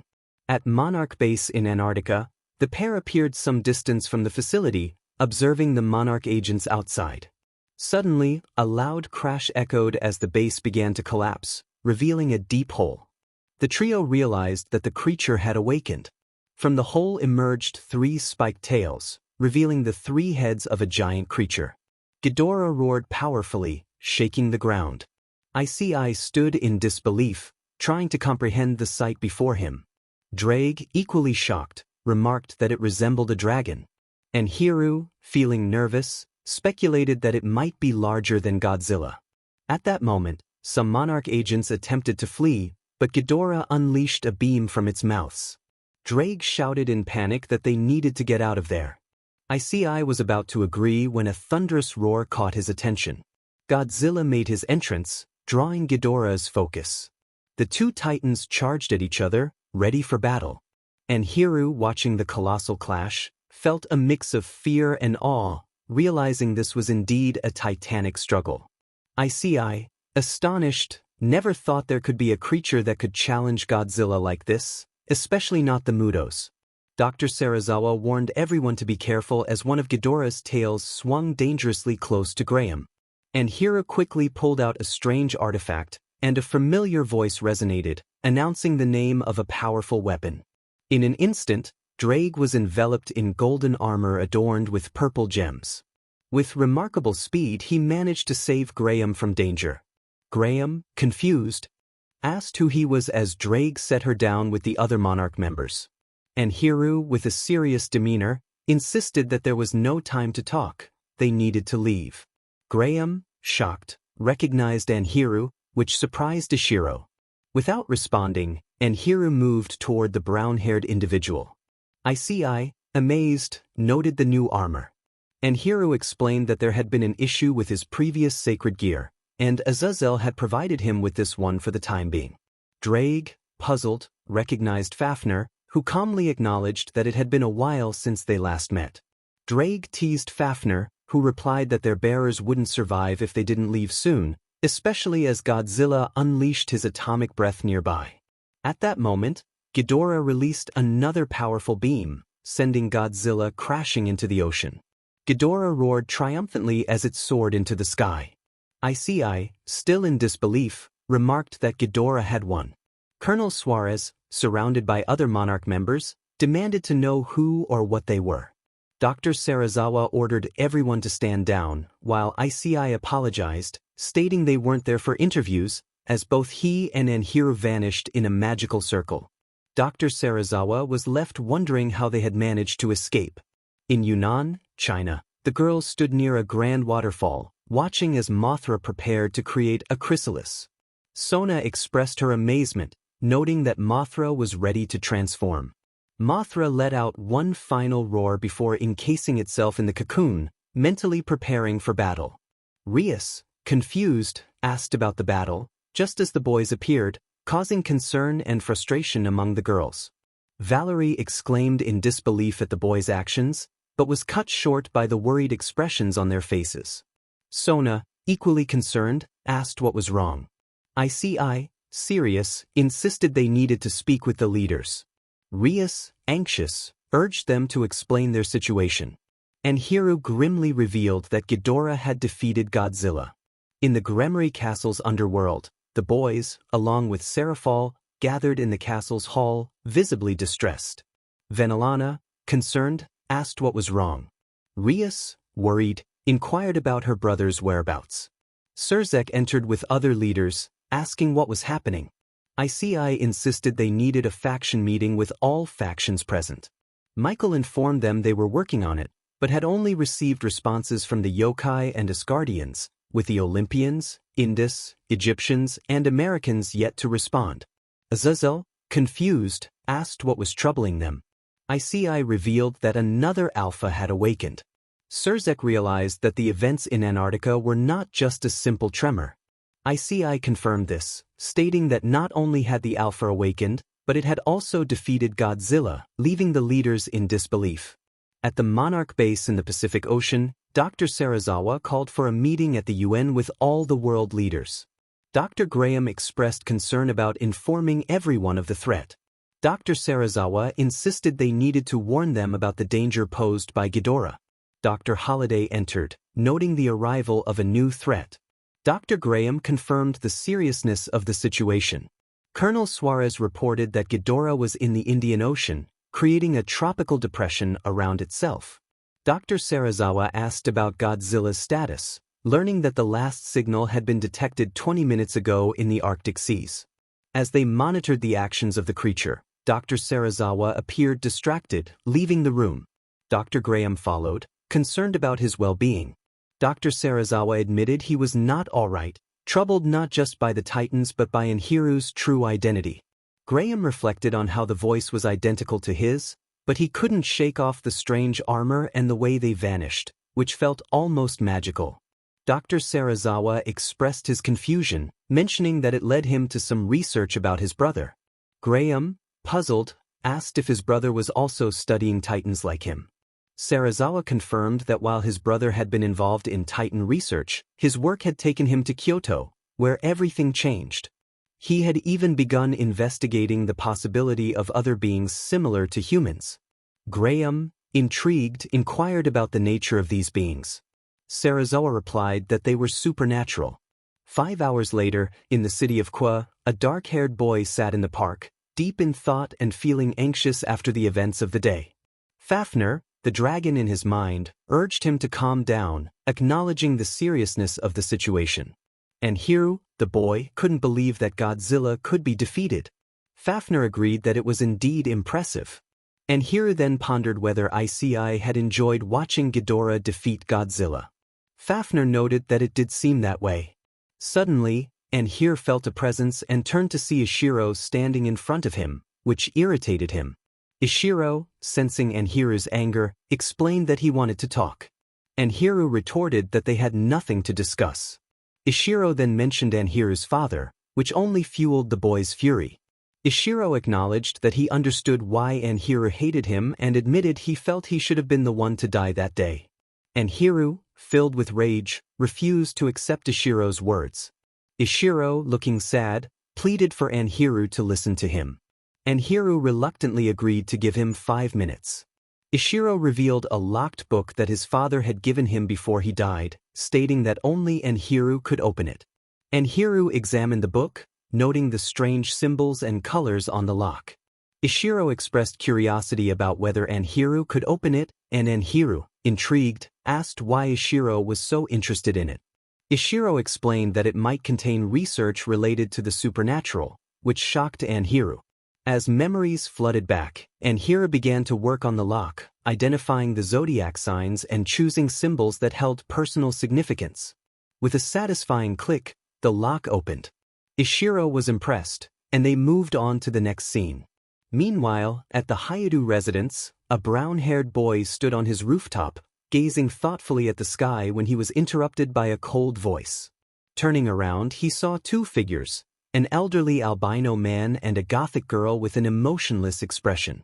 The man introduced himself as Rizavim Levon Lucifer, while the girl introduced herself as Ophis Ouroboros, the dragon goddess of infinity. Issei, the boy, questioned their presence, and Rizavim calmly stated that they had a proposal for him. Ophis then suggested that he join the Cows Brigade. Back in the park, the atmosphere was tense after Ophis's proposal. Issei questioned what he would gain from joining them. Ophis coldly stated that he would have the chance to kill Godzilla, which caught Issei's attention. Drake, his companion, tried to intervene, but Issei silenced him. Rizavim pointed out that the leaders of the factions would never allow him to kill a being that could be useful in battles, leaving Issei deep in thought. Ophis added that by helping them, he could avenge his parents. Issei, intrigued, asked how they knew about his parents. Ophis revealed that she had been watching him and knew of their demise at the hands of the creature. After a moment of contemplation, Issei agreed to join them. Ophis assured him he would not regret his decision as they both vanished in a magical circle. Drake expressed concern over Issei's choice, but Issei was determined to seek vengeance. In the park, the Serizawas opened Enhiru's father's book with curiosity. Enhiru began to read the research notes, discovering that his father's investigations had led him to Kyoto to learn more about King Ghidorah, a powerful being capable of defeating Godzilla. Ishiro noted that Ghidorah was also known as Monster Zero. Enhiru was astonished to learn that Ghidorah was not from their world, as legends spoke of him falling from the stars and claiming his status as an alpha until Godzilla appeared, leading to a monumental battle. As they continued reading, Enhiru discovered that his father had encountered supernatural beings, describing strange entities with animal features. Ishiro was intrigued by the idea of beings that were part animal and part human. Enhiru recalled that there were indeed such beings, known as yokais, as Fafnir chimed in from the sacred gear. Ishiro was surprised to hear Fafnir speak, and Enhiru suggested they continue their exploration of the book. Enhiru read about his father's desperate situation, having traded his freedom for his son's future. The notes expressed a heartfelt plea for forgiveness, revealing the sacrifices made in the name of family. The chapter ended with Enhiru and Ishiro determined to uncover the mysteries within the book and face the challenges ahead. The world is not just about us and the Titans. There are demons, angels, fallen angels, and much more. This is madness, and I can't believe it. I hope that in the future, you will be out of this world. Take care, my son, and remember that I will always love you. Trust your family. The boy was more than surprised by what he had just read. His father had sold him. Ishiro looked at Enhiru with concern as he saw the boy drop to his knees. Enhiru felt sadness as he questioned why his father had done such a thing. Ishiro, serious, told him that he knew his father did it out of love, wanting to see him grow and hold him in his arms. He acknowledged that what his father did was unforgivable, but urged Enhiru to try to understand his perspective. Enhiru, feeling nervous, worried about what would happen if those beings came after him. Ishiro suggested that since he was involved with supernatural beings, he should seek their help, as they might have a solution. Enhiru stood up, feeling a bit more confident, and agreed with Ishiro. Ishiro then expressed his need to leave, as the situation was critical. Enhiru thanked him. 2 days later, all the leaders of the 3 biblical factions gathered with leaders from various mythologies. Surzek expressed gratitude for their quick response and willingness to meet. Zeus, serious, asked why it was urgent to gather. Michael informed them that a new, large titan had appeared 2 days prior. Yasaka acknowledged that they were aware and recognized the potential danger. Azazel confirmed that it was no coincidence that this titan had defeated Godzilla. Odin, incredulous, questioned what had been said. Surzek confirmed the truth as Issei demonstrated the battle footage between Ghidorah and Godzilla, showing how Godzilla fell after a powerful strike. Michael stated that this was a problem that concerned them all. Anubis declared that they had no other option. Katrina insisted they must unite against this threat. Surzek added that they needed to make a much more drastic decision, leaving everyone confused.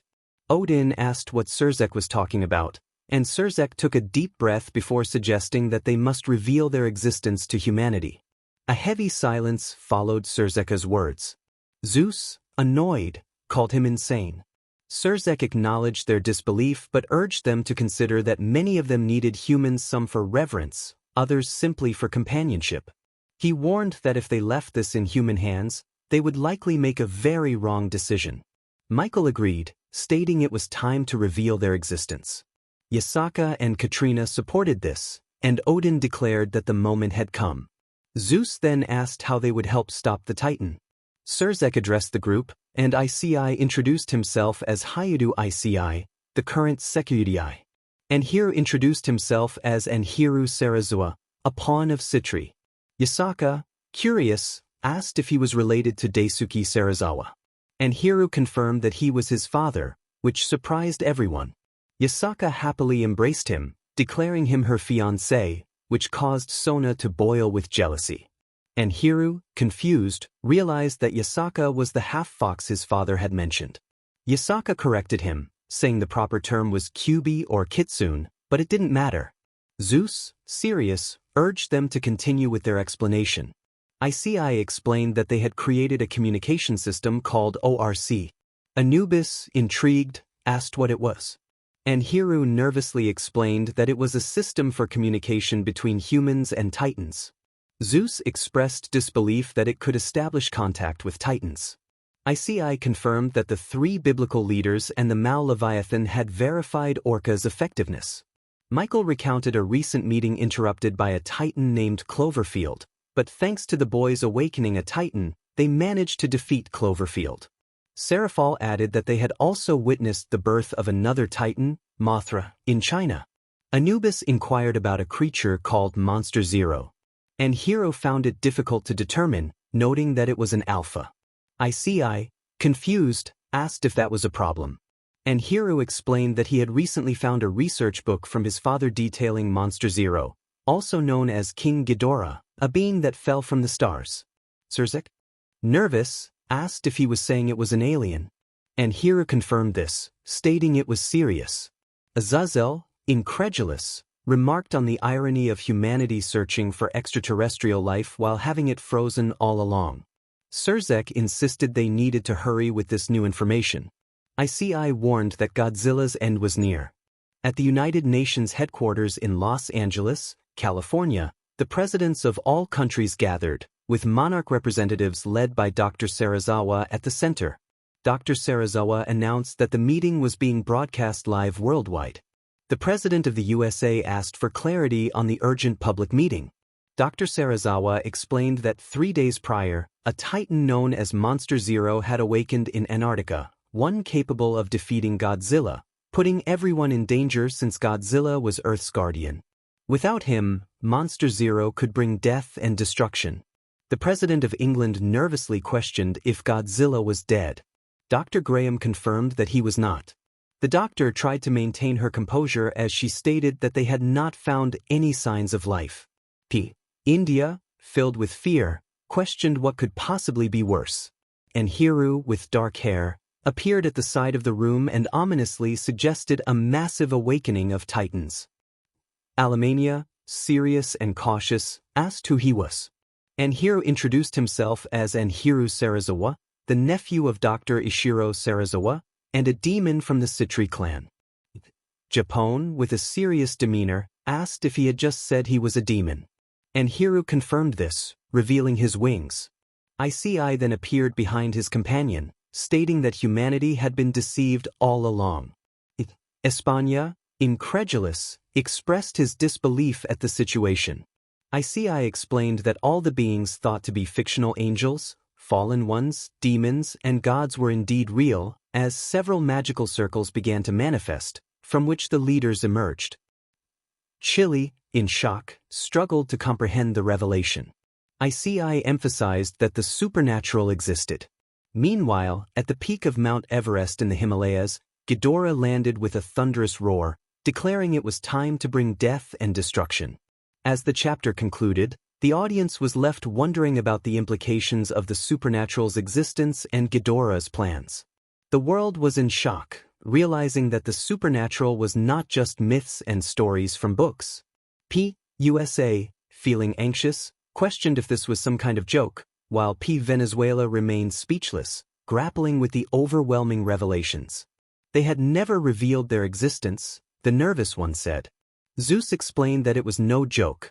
Most of the mythologies known, such as Greek, Asgardian, Egyptian, or those mentioned in the Bible, were real and right in front of them.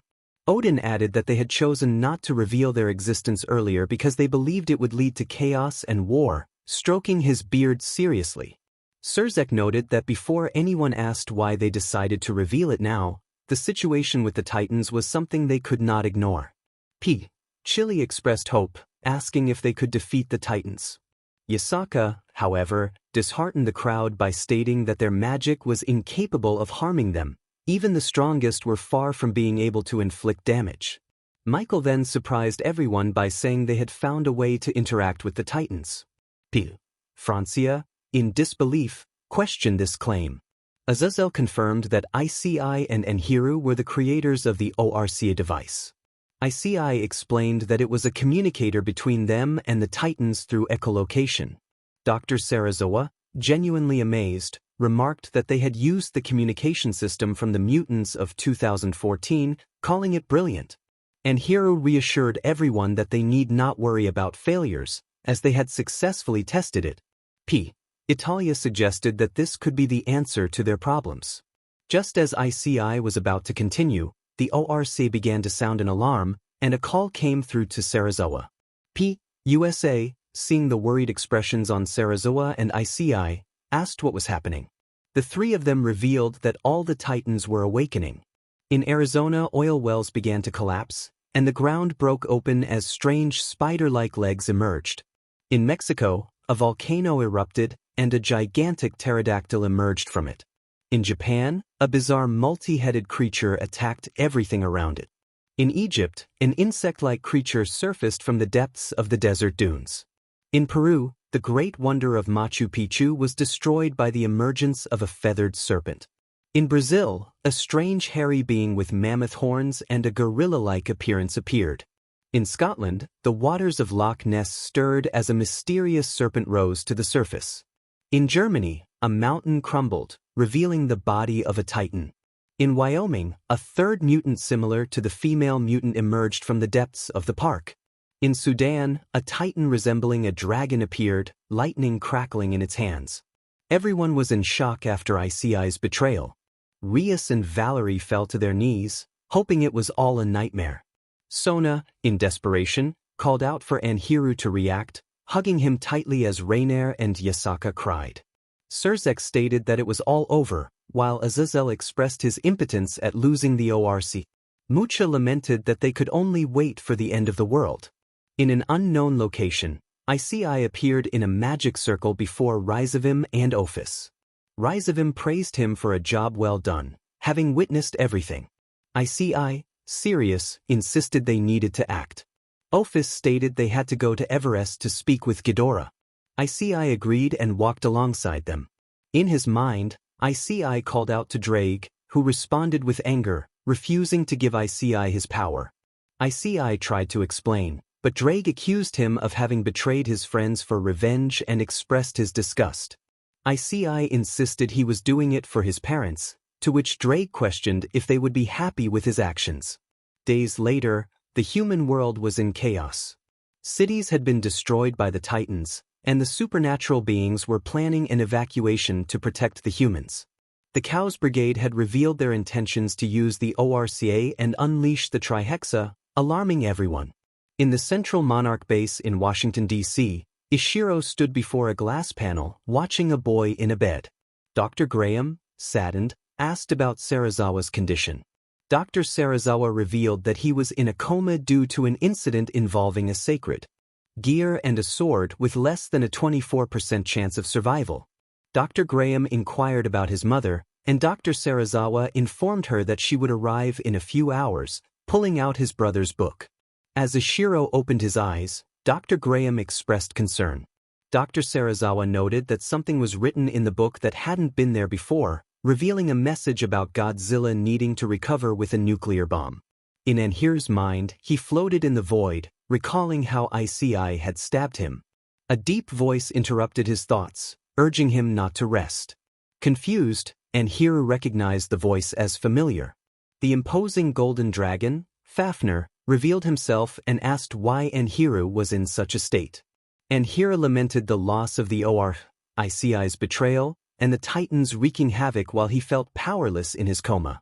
Fafnir acknowledged the dire situation but urged Anhiru to lift his spirits and return to fight. Anhiru felt hopeless, but Fafnir assured him that he could help. He explained that when a crow had trapped his soul in the sacred gear, he thought it would enhance his legacy, but now he wanted Anhiru to carry it on. Anhiru struggled to understand, but Fafnir assured him that they would become one being, which would free him from the coma and make him more powerful. As Fafnir transformed into thousands of particles and entered Anhiru's body, the leaders of Monarch discussed the last message in the book. Serafal inquired if they could save Godzilla by sending a nuclear bomb to his side. Dr. Graham confirmed that modifications were being made to launch missiles like torpedoes toward Godzilla. Katrina pondered if it would work, while Dr. Serizawa stated that detonating it would create a radiation field that would nourish Godzilla. Sona insisted they needed to hurry, as the Titans were on the move. Dr. Graham stated that the situation was serious, while Dr. Holliday expressed concern about a force that had emerged in the infirmary. Upon arriving, everyone could see a cracked area, but only one room with broken windows. Anhiru stood on the bed, feeling a surge of power flow through him, declaring that they were now one being. Sona gazed at him with wide eyes, and Anhiru announced that it was time for revenge.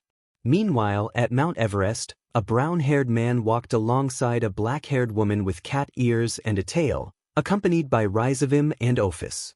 Kuroka, feeling tired, asked how much longer it would take to arrive.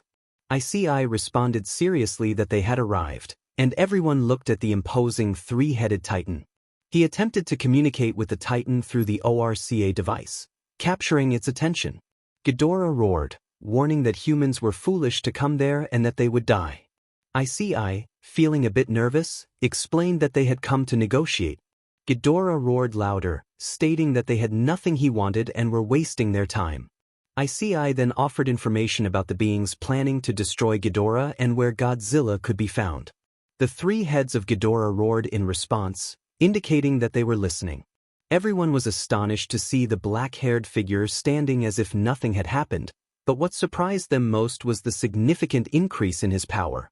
Anhiru, serious, asked if they would continue staring or if they would start working. Sona, frustrated, shouted at him and leaped onto him, followed by Yasaka and Rainer. Anhiru acknowledged their feelings but insisted that they needed to hurry. Dr. Serizawa, nervous like the leaders, inquired about his plan. Anhiru explained that it was risky and might end badly, but they had no other option. Surzek, feeling anxious, asked what Anhiru was talking about. Anhiru revealed that he would create a new ORC. At Mount Everest, members of the Cows Brigade stood before Ghidorah, who did not seem hostile toward them. Rizavim noted that it seemed they had succeeded. Issei remarked that Ghidorah appeared to be on their side. Ghidorah, thinking to himself, could not believe how foolish they were and vowed to kill them all once the war was over. Ophis then asked what the next phase of their plan was, looking at Rizavim. He explained that they would begin preparations to release the Trihexa and wait for the Titans to bow before Ghidorah. Issei expressed concern about the arrival of all the Titans, particularly noting that Kong from Skull Island had not moved from his home. Ophis found it curious that Kong did not respond to an Alpha's call. Issei added that Biollante was also inactive, worrying about what this meant for their plans.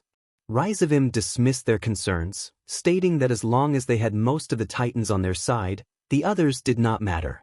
Later, aboard the Nautilus submarine in the Indian Ocean, Colonel Suarez reported that they were approaching an underwater cavern generating a strong current. Dr. Serizawa confirmed that the theory of a hollow Earth was true. Azazel expressed curiosity about the existence of tunnels beneath the Earth. Dr. Holliday explained that they believed the Titans used these tunnels for faster movement. The crew entered the cavern and discovered a massive underwater city.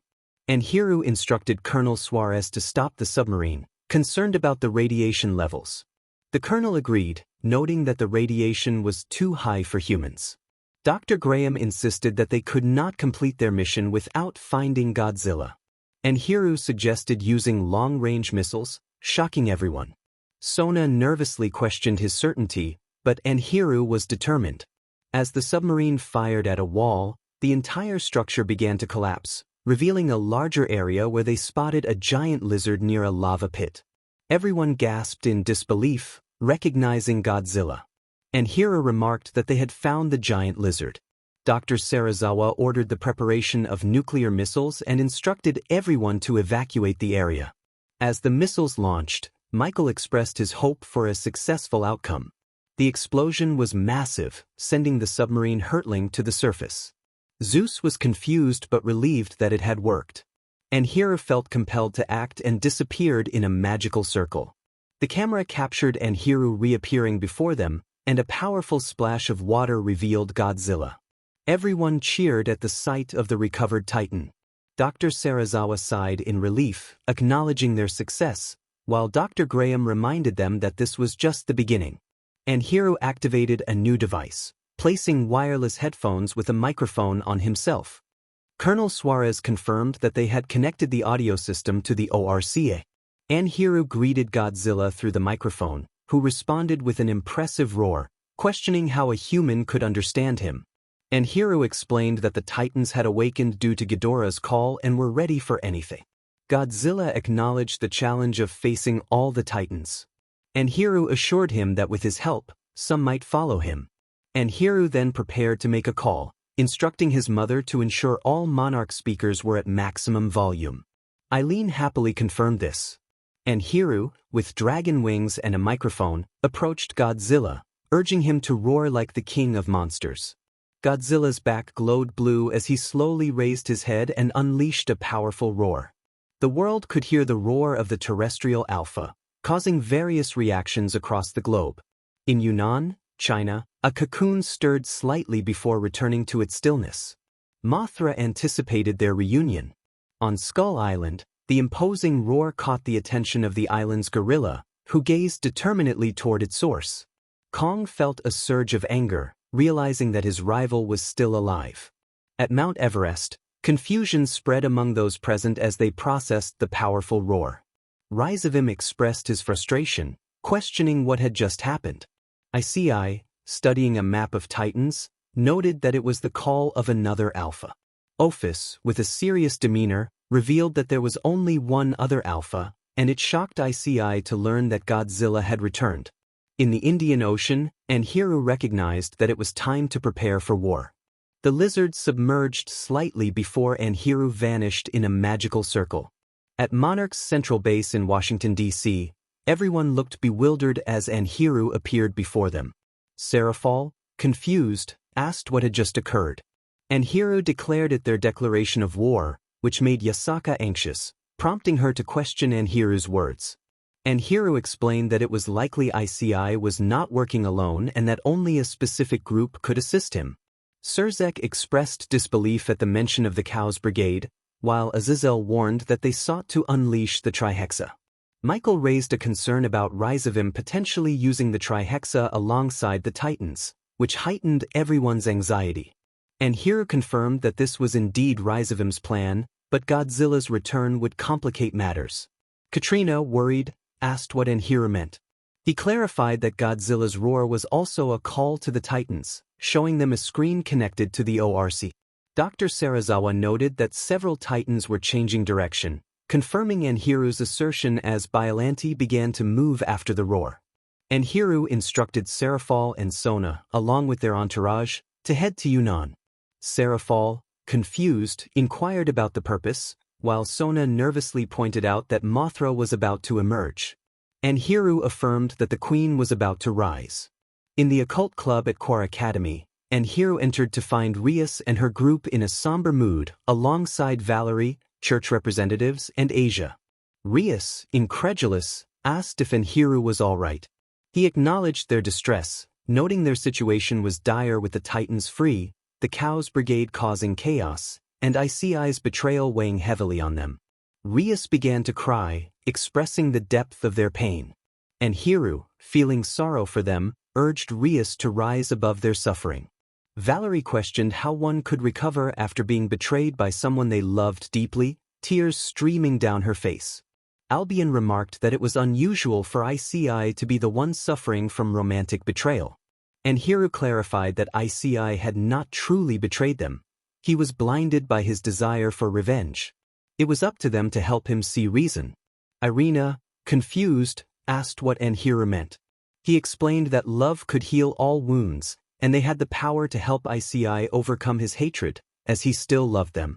Rias questioned how Hyoudou knew this, suspecting it might be a lie. And Hyoudou reassured her that he had seen it in Issei's eyes. Zenobia, skeptical yet sad, asked how they could trust him. Asia chimed in, revealing that Hyoudou could read souls, capturing everyone's attention. And Hyoudou confirmed Asia's statement, explaining that when he first met Issei, his soul was filled with hatred, resentment, and sadness. Over time, that darkness had begun to fade, replaced by love, although the desire for revenge lingered. He asked if they were willing to fight for that love, and they all responded with determination. And Hyoudou expressed his relief at their resolve, hoping they would reach Issei in time. Rias, still confused, asked what he meant. And Hyoudou ominously stated that when the moment came, he and Issei would fight to the death. In an unknown location, members of the Chaos Brigade were visibly angry. Rizavim furiously demanded to know how nearly half of the Titans had vanished. Issei blamed Godzilla for the chaos. Ophis urged them not to panic, reminding them that they still had Titans under their command and that Ghidorah could hold his own against Godzilla. She believed they had everything they needed to win. Rizavim ordered Euclid to prepare the troops and ensure everyone was ready for battle. Issei warned that the factions were planning something significant. Ophis pointed out that they had the ORC, and questioned Issei's actions regarding the previous creator of the ORC.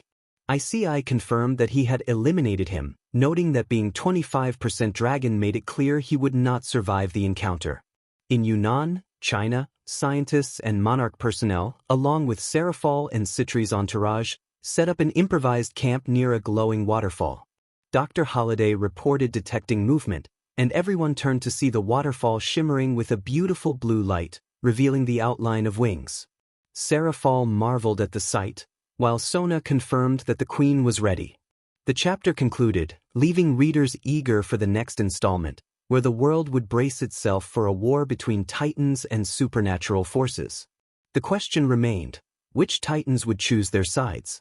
They had 2 dragon gods, and if they managed to free the Trihexa, the consequences would be dire. Yasaka stated that their priority was to prevent the seal from being broken, otherwise, the disadvantage would be clear. Everyone exchanged worried glances, but determination shone through. Surzek emphasized that there was no turning back. They had to win. In an unknown location, vast armies stood ready for battle, their expressions fierce and resolute. Euclid reported that they were prepared. Rizavim inquired about the Titans, and Issei confirmed that the 9 who answered Ghidorah's call had gathered before him. Rizavim expressed satisfaction, declaring that they only needed to release the Trihexa for victory to be theirs, and the atmosphere turned celebratory. The brown-haired individual nodded thoughtfully as he stepped away from the gathering. Issei, feeling a bit anxious, called out to Drake, who responded with irritation. Issei, feeling a tinge of sadness, asked if he could count on Drake for the battle. Drake affirmed his loyalty, stating he would always stand by Issei, especially in this battle, but warned that Issei had chosen the wrong side. But why does no one understand?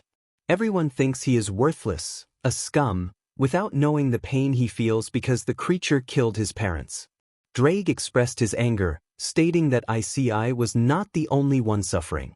He reminded Issei that many people were dying, losing their children and parents, and that others understood it was an accident. They were in the wrong place at the wrong time. Drake shouted that Issei had never considered that he was the one who wanted to go on that trip to San Francisco, and because of that, his parents had died. Issei, overwhelmed, admitted that it was his fault. 2 days later, the armies mobilized, heading to the Western Siberian plain for the final battle, alongside the Titans. At Core Academy's occult club, Rias nervously asked if everyone was ready. Sona reassured them to stay calm and trust that everything would go well, despite her own nerves. Rias emphasized that they would stick to the plan, attacking in pairs to protect one another. Asia would be with the Army of Nations, and Sona reminded everyone never to leave their partner alone, as it would put both their lives at risk. Everyone nodded slowly, fear evident in their eyes, but they were determined not to let anyone down. Rias declared it was time to go, nervously embracing everyone, and Sona urged them to leave. At Monarch's central base in Washington, D.C., Enhiru confronted his uncle, who held a sword created by Azazel. Ishiro stated he would lead the Army of Nations, having made a promise to Enhiru's father before he died. Enhiru was astonished to hear that his father had asked Ishiro to take care of him. After a heartfelt goodbye, Enhiru created a transport circle, and Dr. Graham wished Ishiro good luck, urging him to return safely for their baby. Ishiro was unable to respond as the circle activated, taking him away just as Dr. Graham placed her hands on her belly. In western Siberia, both armies stood ready at either end of the plain. Serafal remarked that it would be madness, while Surzek insisted there was no time to back down. Enhiru spotted Issei, who was surprised to see that he was alive. Kuroka expressed her relief at seeing Issei, who assured her he was fine. Suddenly, the ground trembled as various creatures began to appear. Surzek noted that the Titans had arrived. In a matter of seconds, the fate of their worlds was about to unfold. Ryzavim, filled with madness, commanded the release of the Trihexa. Surzek was shocked as a massive seal appeared in the sky and began to break. Ryzavim laughed, taunting them for thinking they would release the Trihexa in the midst of battle as a multi-headed dragon emerged. Ophis transformed into a dragon, joining the other Titans, while Trihexa looked curiously at them. Zeus expressed his fear that they were lost. At that moment, a strange rift opened beside Godzilla, from which a great red dragon emerged. Great Red apologized for being late and greeted Godzilla, who glanced at him before turning his attention to Ghidorah. Enhiru shouted that they were ready to attack, followed by Godzilla and Ghidorah, while Issei rallied for victory. As the chapter came to a close, the fierce battle began, with the fate of all worlds at stake.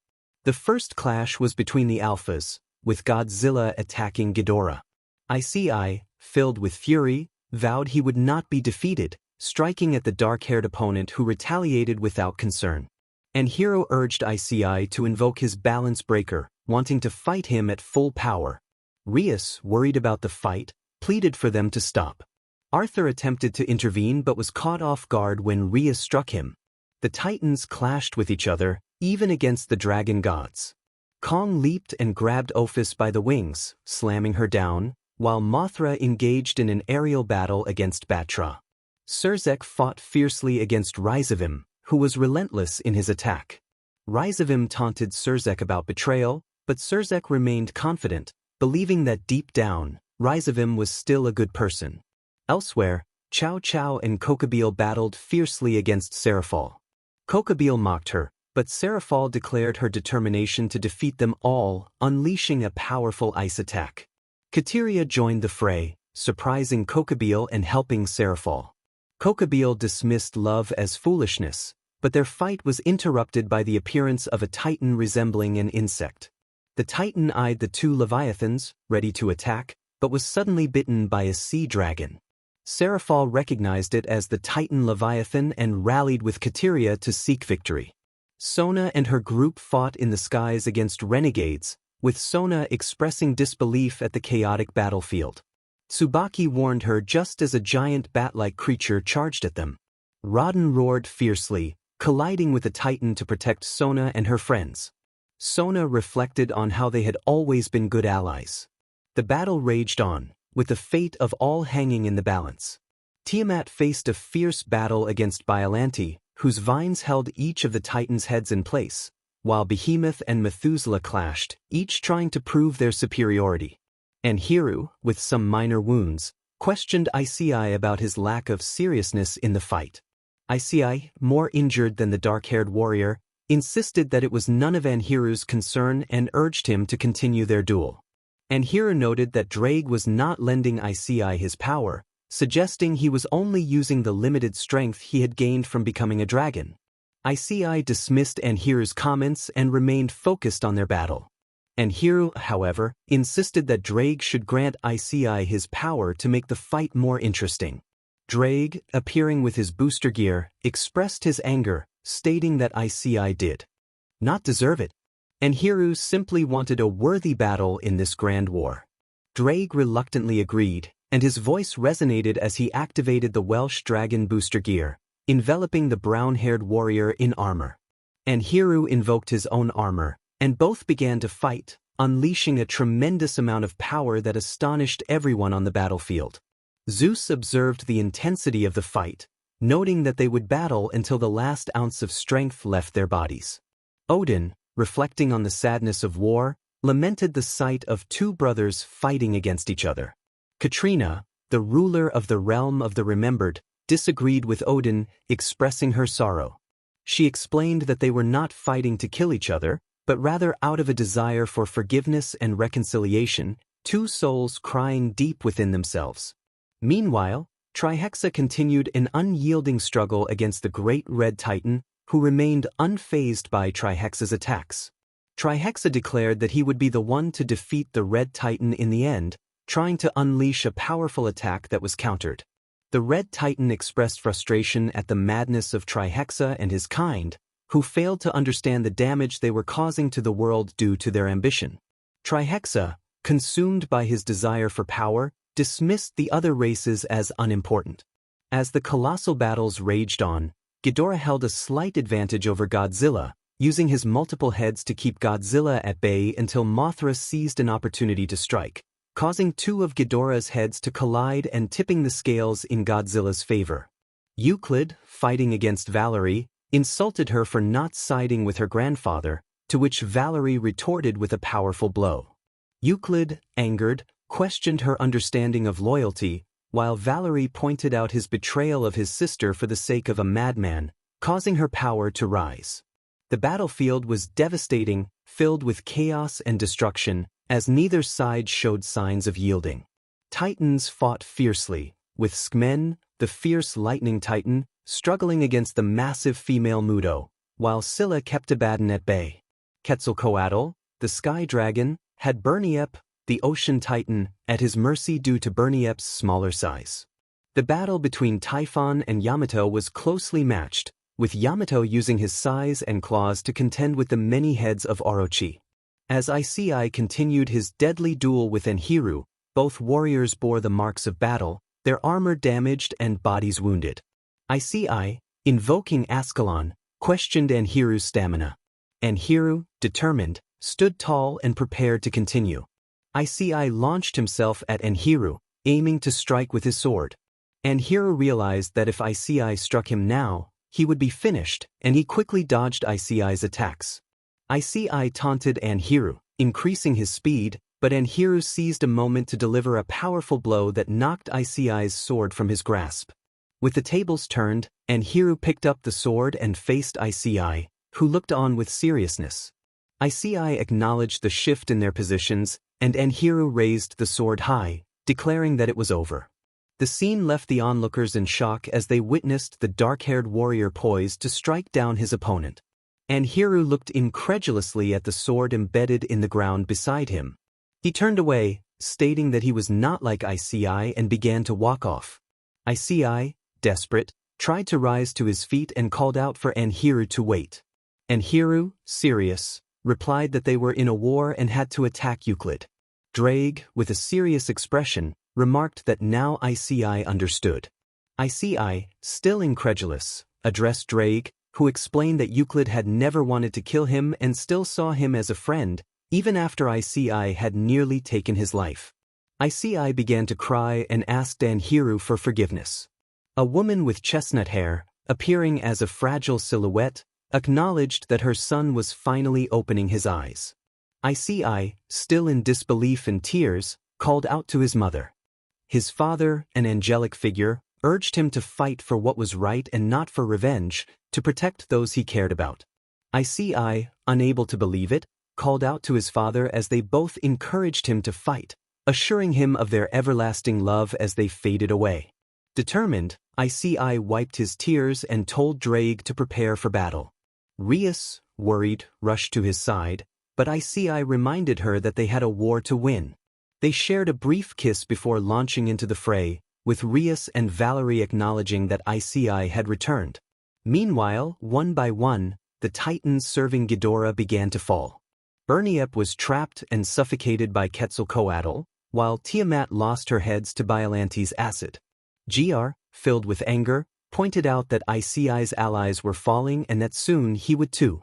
Trihexa dismissed their deaths as the result of weakness, but his words were cut short when a giant gorilla leaped onto his back, skillfully snapping one of his heads in half. Curious, wondered where Ophis was as he spotted a weakened purple dragon on the ground with broken wings. He remarked that it was her own doing. Meanwhile, the Leviathan and the Titan had the Crow Chow Chow and the Titan Unbeeb on the ropes. Kokabeel boasted that he would never be defeated, but Leviathan swiftly consumed him. Kateria, serious, asked if anyone else wanted to try, prompting Chow Chow to surrender, dropping his spear as the Titan crouched. Kateria acknowledged his decision, while Seraphal praised Leviathan for being a good Titan, petting her affectionately. As the battle raged on, Rizavim grew increasingly fatigued, with Ajuka coming to Surzeka's aid. Surzek warned Rizavim that his defeat was imminent and struck him hard in the face. Rizavim laughed, claiming he would never surrender to those he deemed weak, who needed help to win. Surzek countered that Rizavim's problem was his belief that he could do everything alone, emphasizing that unity brings strength as he struck him again with destructive power. In the midst of the chaos, Bajamit fell headless while Rodden soared through the sky with the head in his beak. Sona, serious, asked Tsubaki how things were going. Tsubaki reported that several titans had fallen and their forces were beginning to tire, with a 30% overall loss, the greatest among angels, fallen, demons, and Asgardians. She noted that Kong had defeated Ouroboros and was aiding Gr against Trihexa, while the other leaders had the advantage over the evil dragons. Euclid taunted Issei, claiming he knew the young man lacked the courage to eliminate him. But before he could finish, Anhiru moved with incredible speed, launching a flurry of impressive strikes against him. Anhiru declared that he had come to fight. Meanwhile, Issei was decisively taking down all his opponents. Drake warned him that he might end up in prison when this was over, to which Issei replied that he knew and didn't care, he would fight to protect the people he loved. Drake expressed pride in Issei's resolve. Rizavim, furious, shouted that he knew Issei wouldn't have the courage to defend their cause and charged at him without giving Surzek a chance to react. Someone called out a warning to Issei just as the ground fell silent for a moment. Issei watched in disbelief as Kiba was struck in the chest by Rizavim.